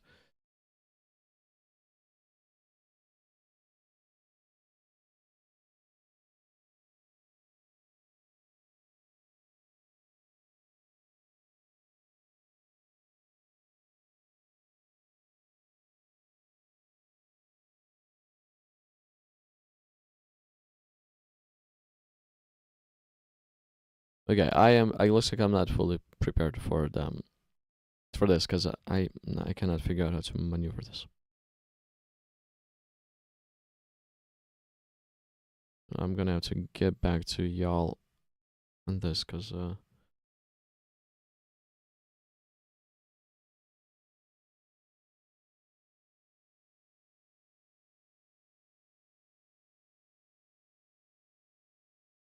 see if I can figure this out real quick right now. Give me a moment here. Give me a moment.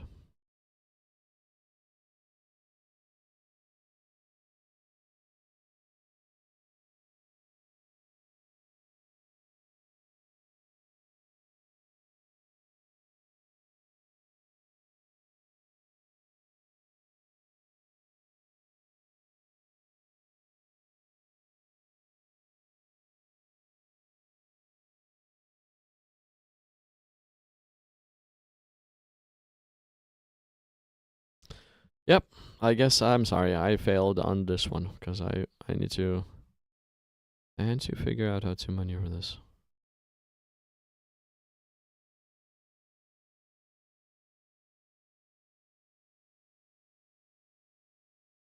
I'm missing some information here. I think I'm not on the right place. I'm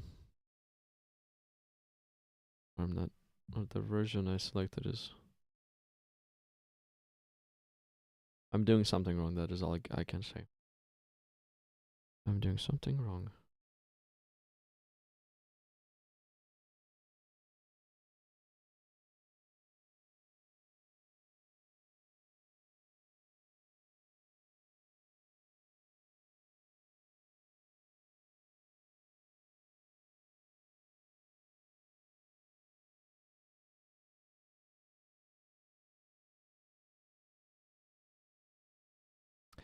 There we go. I think I found. Let me see if I can see if I can figure out how to share this with you.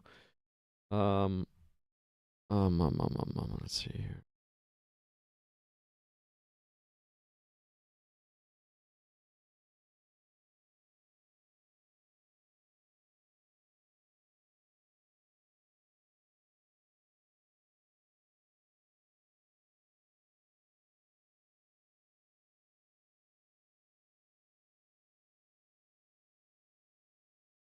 Okay, so they're right here.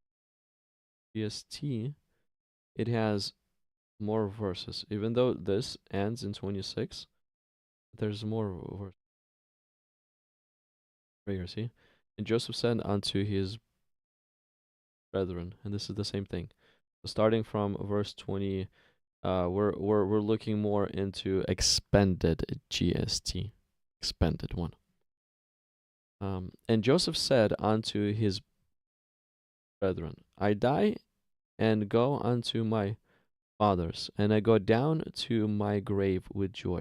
The God of my father Jacob be with you to deliver you from out of affliction in the days of your bondage. For the Lord has visited me, and I have obtained a promise of the Lord of that of the first fruits of my loins. The Lord will raise up a righteous branch out of my loins, and unto thee whom my father Jacob has named Israel, a prophet, not the Messiah who is called Shiloh. So an expanded version of Joseph Smith translation. It hints that there's another prophet, like a special prophet that's coming. Not the Messiah level, but the special prophet is coming. And it's an expanded version in the book of Genesis. Genesis chapter 50. And right at the bottom. And it shall come to pass that they shall be scattered again, and a branch shall be broken off, and shall be carried into a far country. A what? And a branch shall be broken off, and shall be carried into a far country. Now, we don't find this anywhere in the history. Like zero anywhere. We don't find this anywhere in the history. But Joseph Smith says that's what I guess Moses forgot to include in the book of Genesis. Moses forgot to include this. So Joseph Smith came to correct Moses. Hang on. Nevertheless, they shall be remembered in the covenants of the Lord when the Messiah cometh, for he shall be made manifest unto them in the latter days, in the spring of power, and shall bring them out of darkness into light, out of the hidden darkness, and out of the captivity unto freedom. A seer is a prophet. A seer shall the Lord my God raise up, who shall be a choice seer unto the fruits of my loins. I wonder if Joseph Smith is claiming that Moses is saying this, or not Moses. I mean Joseph. Joseph from the Bible, one of the descendants of Jacob. If it's Joseph that's saying this, or it's the Joseph Smith who's saying this. I wonder what the claim is. Like this is very interesting. Like a seer shall the Lord my God rise up, who shall be a choice seer unto the fruit of my loins. Like a fruit of my loins. I would imagine that Joseph, the Joseph of the Bible, the descendant of Jacob. Joseph is speaking. It's that one who's speaking. That's what I would imagine, according to this right here. But then, if it is that one, then that Joseph is saying that a seer, a prophet, shall the Lord his God raise up. And this prophet will be a choice prophet from his descendants. So what this means is Joseph Smith. Well, okay, let's see here. Let's see who this choice prophet is first. Let's continue to read.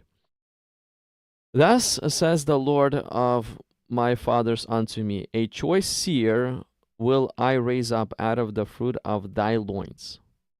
Again, it looks like the Joseph of the Bible, the Joseph from the tribe of Jacob, with the descendants, the child of Jacob is saying this. That's what it looks like again. A choice seer will I raise up. So thus says the Lord God of my fathers to me, a choice seer I will raise up of the fruit of thy loins, and he shall be esteemed highly among the fruit of thy loins. And unto him will I give commandments, that he shall do a work for the fruit of my loins, his brethren. And he shall bring them to the knowledge of the covenants which I have made with thy fathers, and he shall do whatsoever work I shall command him.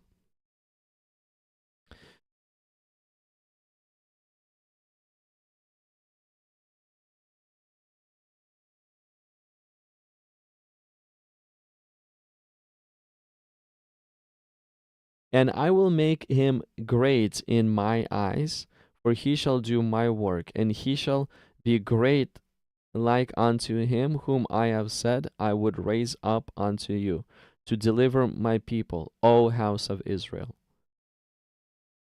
out of the land of Egypt. For a seer will I raise up to deliver my people out of the land of Egypt, and he shall be called Moses.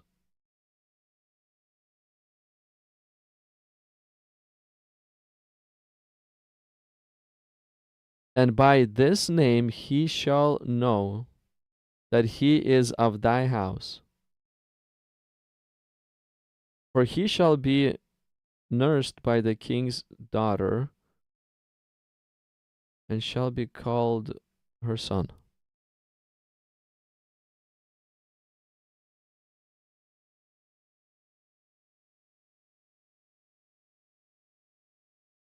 Hey,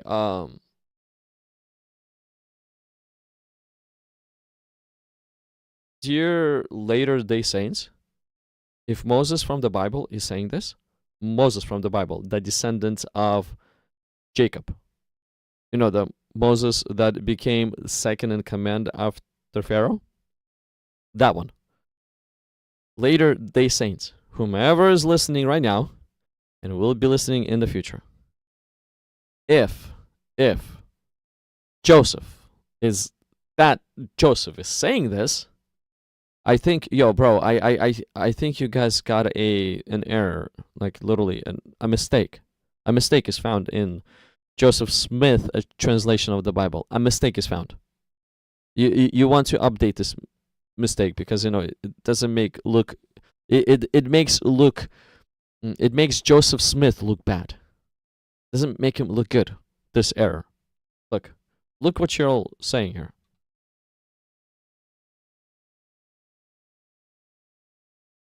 Right here, look.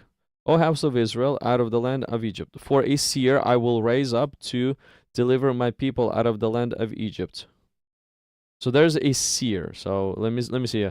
And I will make him great in my eyes. He shall do my work, and he shall be great like unto him whom I said I would raise up unto you to deliver my people, O house of Israel, out of the land of Israel. So there's a special seer that's coming. Okay, so this special seer that's coming, according to what we've been reading, is from the descendants of Joseph. So from either tribe of Manasseh or tribe of Ephraim, according to what we've been reading here.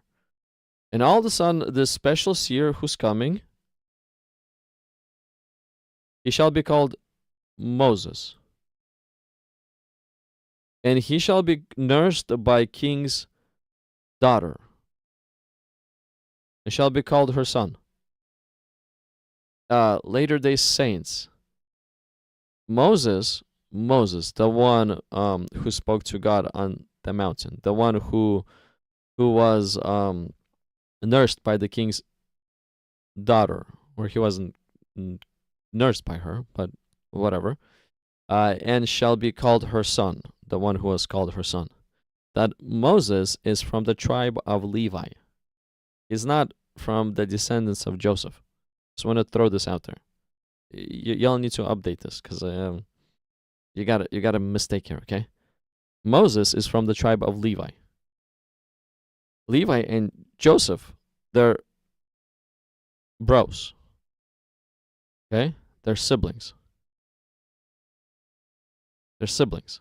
They have their own descendant lines. Just want to throw this out there. But let's continue. And again, a seer. So, and again, a seer I will rise up. So there's another seer that's coming. I will rise up out of the fruit of thy loins. Okay. So there's another one. So Moses is the first one that is from the fruit of, or from the line of Joseph, according to this right here, what we're reading. And it looks like another one is coming from the descendants of Joseph as well. And again, a seer will I rise up out of the fruits of thy loins, and unto him I will give power to bring forth my word unto the seed of thy loins. And not to the bringing forth of my word only, says the Lord, but to the convincing them of my word, which shall have already gone forth among them in the last days. Wherefore the fruit of thy loins shall write, and the fruit of the loins of Judah shall write, and that which shall be written of the fruits of thy loins, and also that which shall be written by the fruit of the loins of Judah shall grow together unto the confounding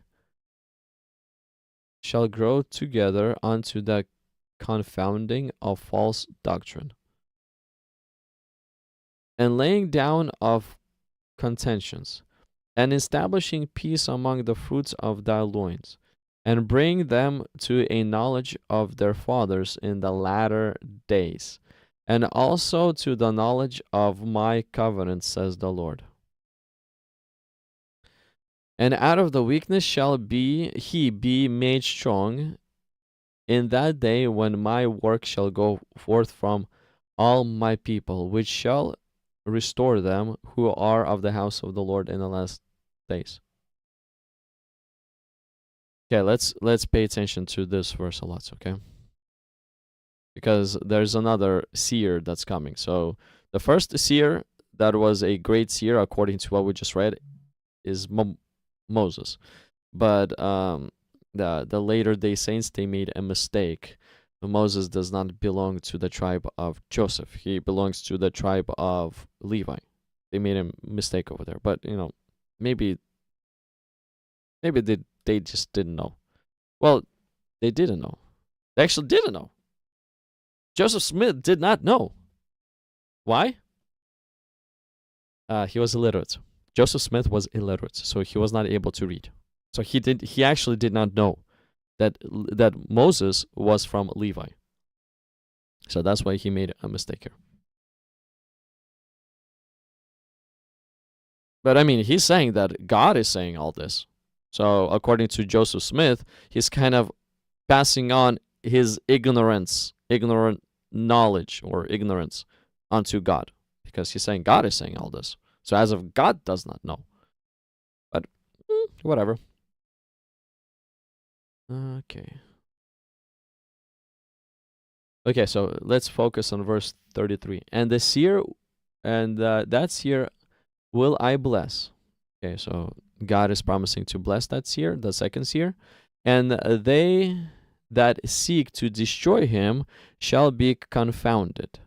For this promise I give unto you.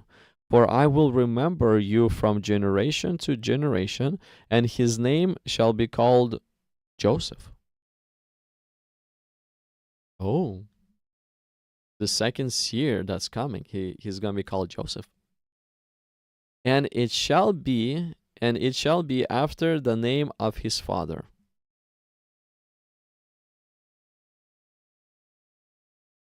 So Joseph that's coming, the seer, the second great awesome seer of God that's coming after Moses. His name will be Joseph. And his father's name will be Joseph as well. Okay, let's see here.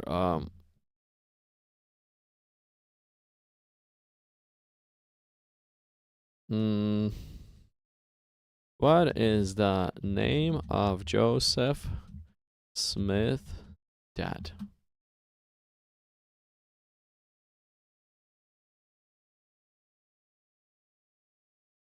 Joseph Smith Sr. Oh. The father of Joseph Smith Jr., founder of Latter-day Saint movement, was Joseph Smith. Oh.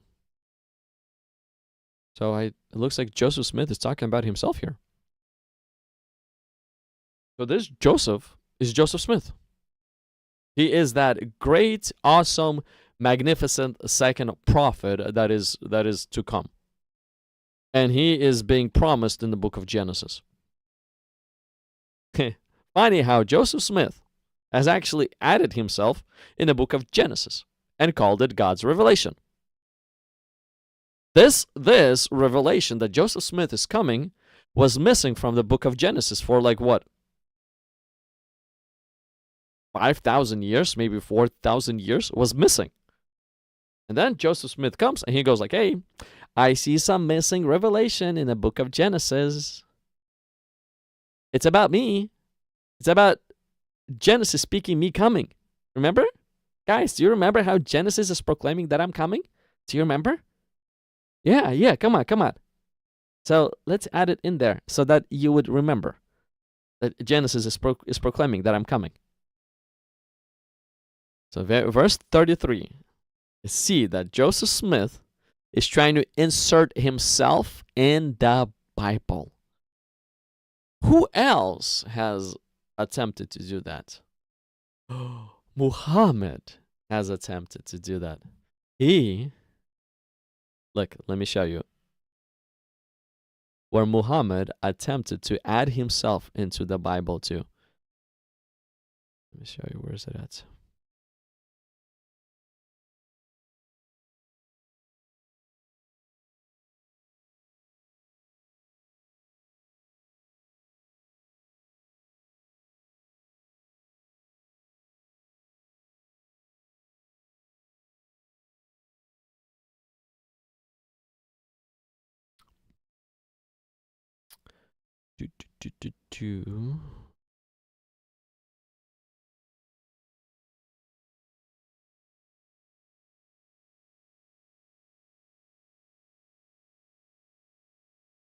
Okay, there we go.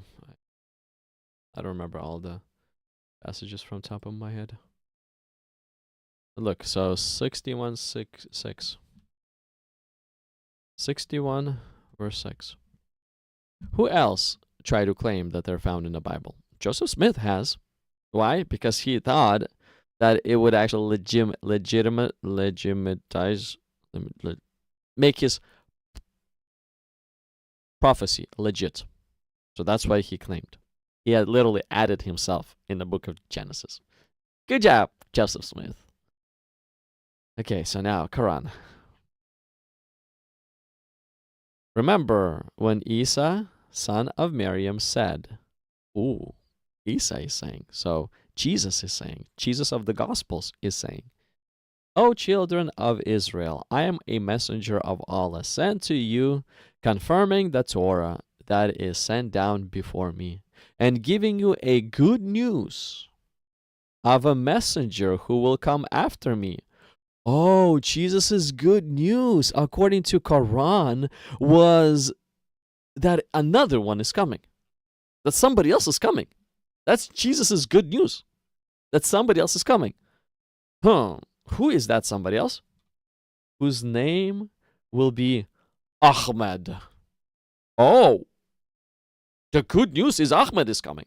That's literally what Jesus has preached according to Quran. That Ahmed is coming. Everywhere Jesus was going, he was saying, Ahmed, Ahmed, Ahmed, Ahmed, Ahmed, Ahmed, Ahmed, Ahmed is coming. Oh, he's still coming. Oh, yes, he's coming. Oh, yeah, he's coming. Here, he's coming. There, he's coming. Jesus, can you teach anything else? Oh, no. Ahmed is coming. Jesus, stop being a parrot. Ahmed is coming. Ahmed, Ahmed, Ahmed, Ahmed is coming.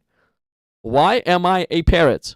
Because that is the good news. Ahmed is coming, according to Quran. According to Quran, Jesus was a parrot who was proclaiming a good news that Ahmed is coming. That is the only thing that he taught. Ahmed is coming. Oh, hold on a second. Who else? Who else inserted himself in the Bible? Who else inserted himself in God's word? Who else has inserted himself where he does not belong? Who? Joseph Smith has. We've seen it. But who else? Muhammad has inserted himself by saying Ahmed is coming.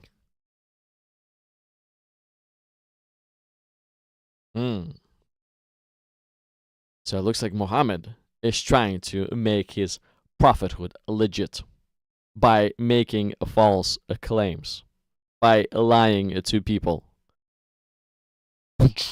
Like, dear Muhammad, that's literally counter to trying to legitimize yourself. If you're making false claims, you're not helping your case. You're hurting your case. Same thing, Joseph Smith. If you're making false claims that the Bible is talking about that you're coming, the Lord himself is talking about that you're coming. From the whole, yes, the Lord knew that you're coming. Sure, the Lord knew, but the Lord promised that you will be who you claimed to be. Because if I were to go through a description of Muhammad from the Quran, you'll see that this Ahmed, he's like the best human being that ever lived. He's top of the line. He's like the top of the line of the line. He's so top of the line that this Ahmed has his name written all over God's throne, all over Muhammad's Allah's throne.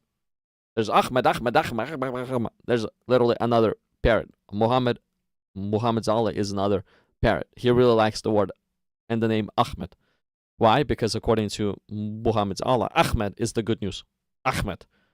It's not that Jesus has died on a cross, raised from the dead on the third day, nailed your sins to the cross and saved you. That's not the good news according to the Quran. According to the Quran, the good news that Jesus was preaching is that Ahmed is coming. So we can see that Joseph Smith and Ahmed both are inserting themselves where they do not even belong. Lying to people, trying to prove through their lies that they are a real prophets. Babamst. Okay, let's go back to.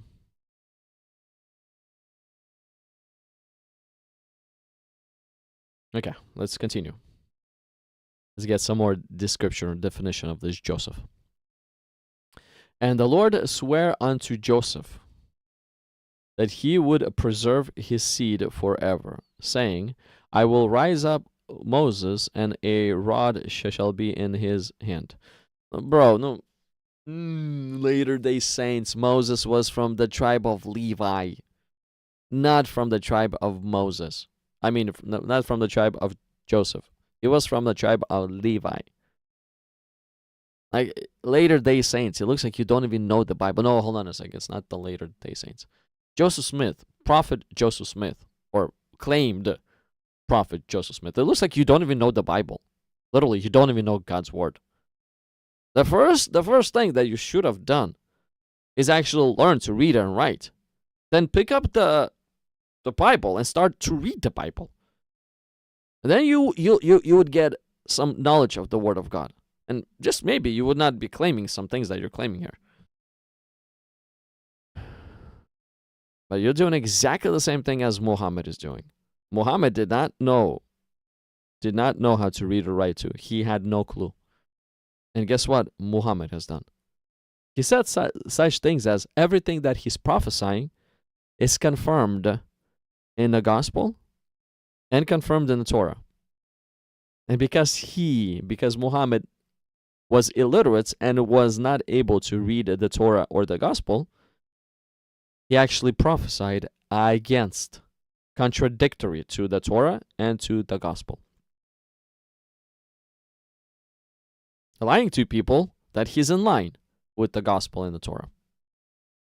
But he simply could not read to find out if he's in line or not. Joseph Smith is literally the same thing.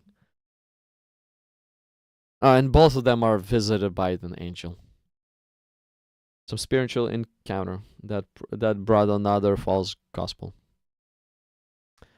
A rod shall be in his hand, and he shall gather together my people, and he shall lead them as a flock, and he shall smite the waters of the Red Sea with his rod, and he shall have judgment, and shall write the word of the Lord, and he shall not speak many words. For I will write unto him my law by my finger of my own hand, and I will make a spokesman of him, and his name shall be called Aaron. And it shall be done unto thee in the last days also, even as I have sworn. Therefore Joseph said unto his brethren, God will surely visit you, and bring you out of this land, and unto the land which he swore unto the Abraham, unto Isaac, and Jacob. Man, they added so much information that what God said. So much of what God said. Oh yeah, and in this so much what God said, obviously the false prophet has to say that, hey, look, God said I'm coming.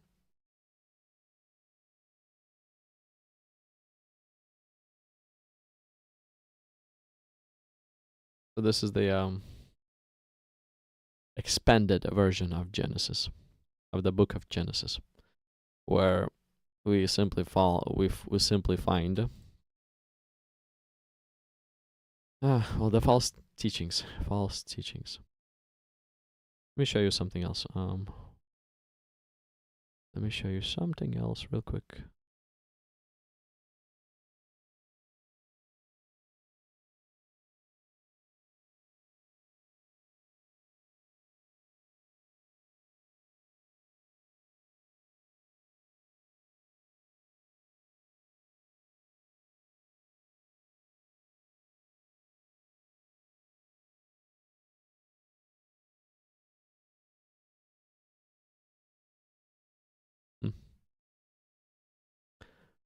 Okay, so let's see here. Let's see here. Let me see if I can get to. Let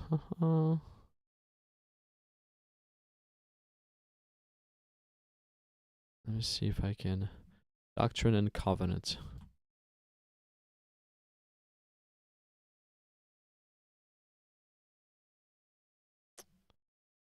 Doctrine and Covenants.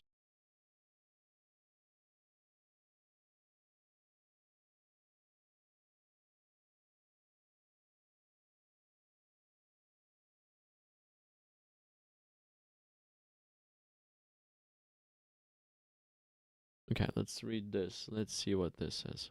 It's just interesting. This will always also, so I'm sorry, this will also be the Church of Jesus Christ of Latter-day Saints, okay? Let's read Doctrine and Covenants, chapter 132. Verily, thus says the Lord unto you, my servant Joseph.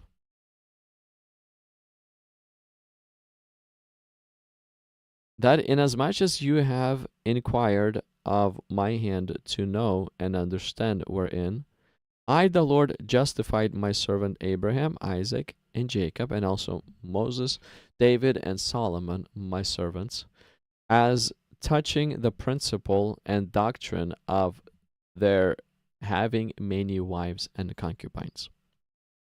Behold, I lo am the Lord thy God, and will answer thee as touching this matter.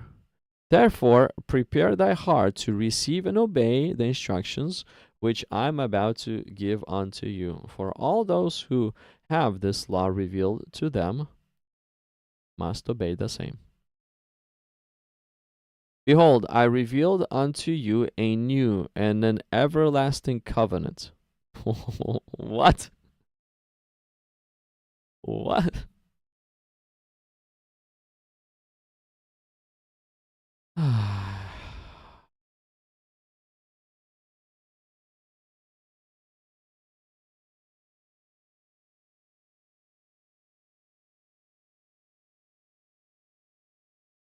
Let's go to the Gospel of Matthew. Let's read what Jesus says. Chapter 26, verse 27. Then he took the cup and gave thanks and gave it to them, saying, drink from it, all of you, for this is my blood of the new covenant, which is shed for many for the remission of sins. For this is my blood of the new covenant. So Jesus is actually establishing a new covenant. Okay?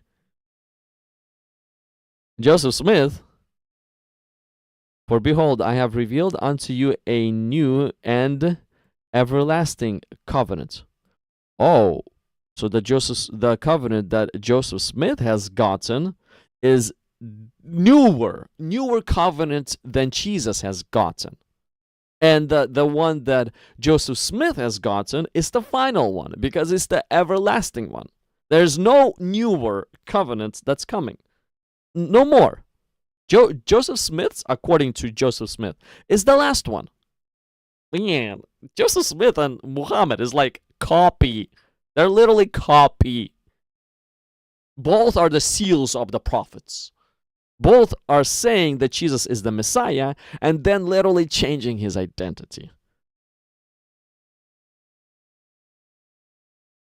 For behold, I have revealed unto you a new and everlasting covenant, and if ye abide not, if ye abide not that covenant, then are ye damned. For no one can reject this covenant and be permitted to enter into my glory.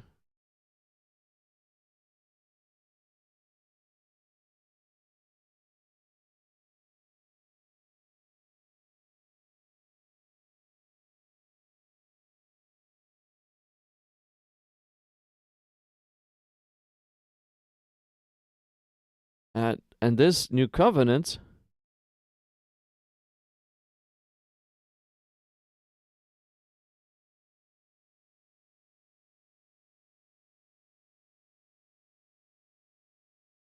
I think it's something about the many wives, I guess. This doctrine, this principle, and the doctrine of having many wives. Hmm. Let's continue to read. Let's go to the next. Next.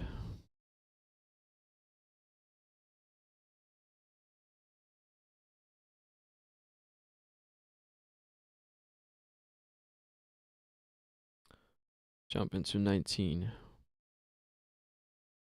19.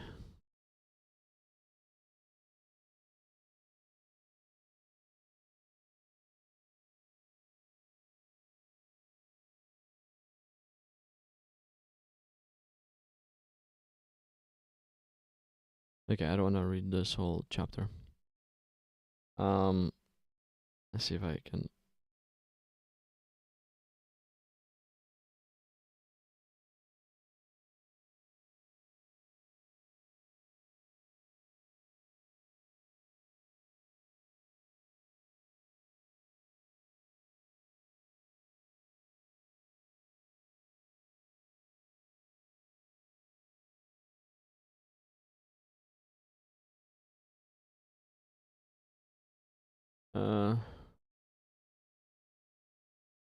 See if I can just find exactly what I'm looking for here, because I don't want to read the whole chapter.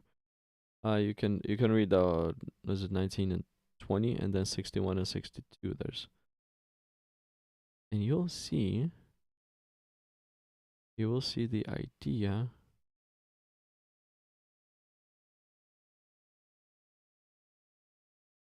I'm gonna do a little more writing down, because it looks like I'm not. Yeah, I was more prepared for the Muslim side and JW side. I didn't prepare enough for the Joseph Smith side. But Joseph Smith has a lot, so I guess I'm not fully prepared on his side, but I'm gonna prepare a little more thoroughly on his side so that I could show you exactly what he's saying. But basically, the idea is this: this covenants, this doctrine and covenant of multiple wives. If anyone obeys this covenant, they will gain the highest glorification possible. That's what Joseph Smith has taught. And he started to teach this once he started to fall in love with other women than his wife. He started to change the word of God to suit his own needs. Like, hey, yes, Jesus said one wife, but I like this woman along with my current wife. So how can Joseph Smith have this woman along with his wife? How? Oh yeah, through a new covenant revelation. And such claims as, if you want to be exalted, you actually take her as your second wife. If you want to be exalted in everlasting glory, you take her as your second wife. Jesus says no. Joseph Smith said yes. But he was so into woman that he couldn't control himself. Guess what? This Joseph Smith fellow, he literally reminds me of Muhammad. Like nearly a copy of Muhammad. In so many aspects that I compare, he's literally nearly a copy of Muhammad. Just different location and different time.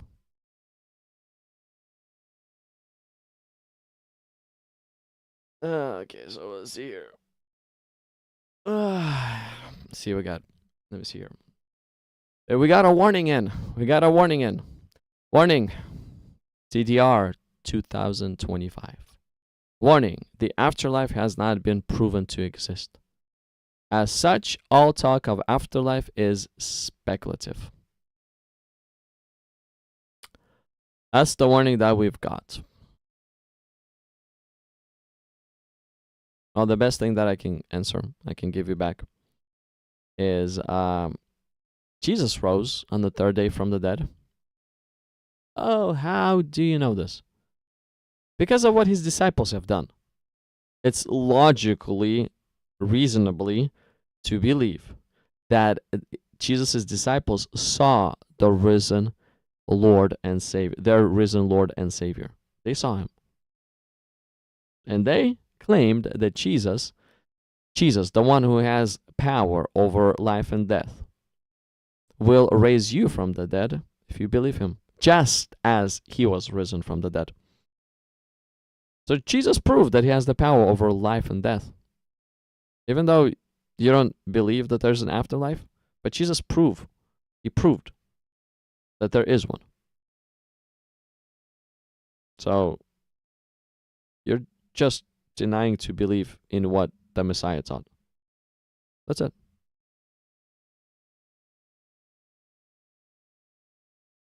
Okay, so another one interesting. If God exists, then there is afterlife. If his words say so.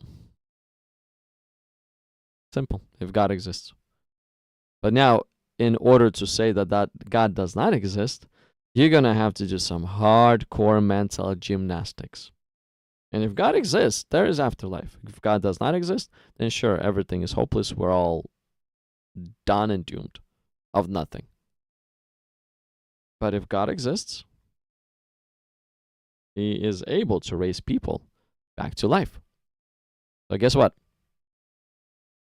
It looks like there is more evidence that there is an afterlife compared to there's no afterlife.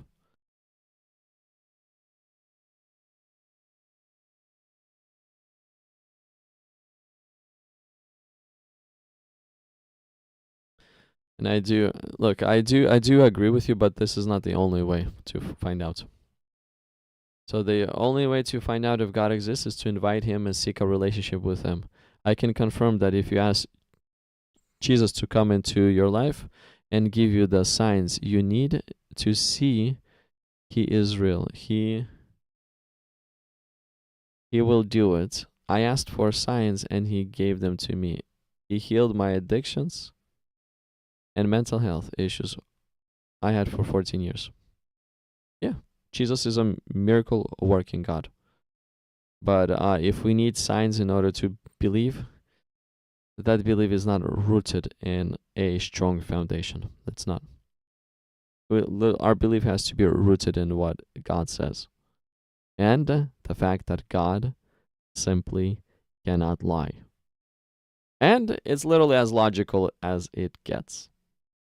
Bible is not a book of illogical information, some fantasy stuff. No, it's literally as logical as it gets. It's very easy, common sense, plain to understand type of book. Okay, well, that's what I wanted to go over today. I'll do a similar live stream in the near future comparing the false prophets again. I'll dig in some more information from the Charles Russell. I'll dig in some more information from Muhammad, and I definitely will start next time my comparison with Joseph Smith. But for now, thank you so much for participating. Who participated, whomever called in, thank you. I appreciate you. And press the like button to spread the word about the live stream, and subscribe to our channel so that we could, yes, hang out in the future again. Thank you for hanging out. Thank you for the conversations. And thank you, everybody on YouTube. And thank you, everybody on Kick. And y'all have a wonderful, wonderful day. I will be ending on this note. And until next time, God bless you.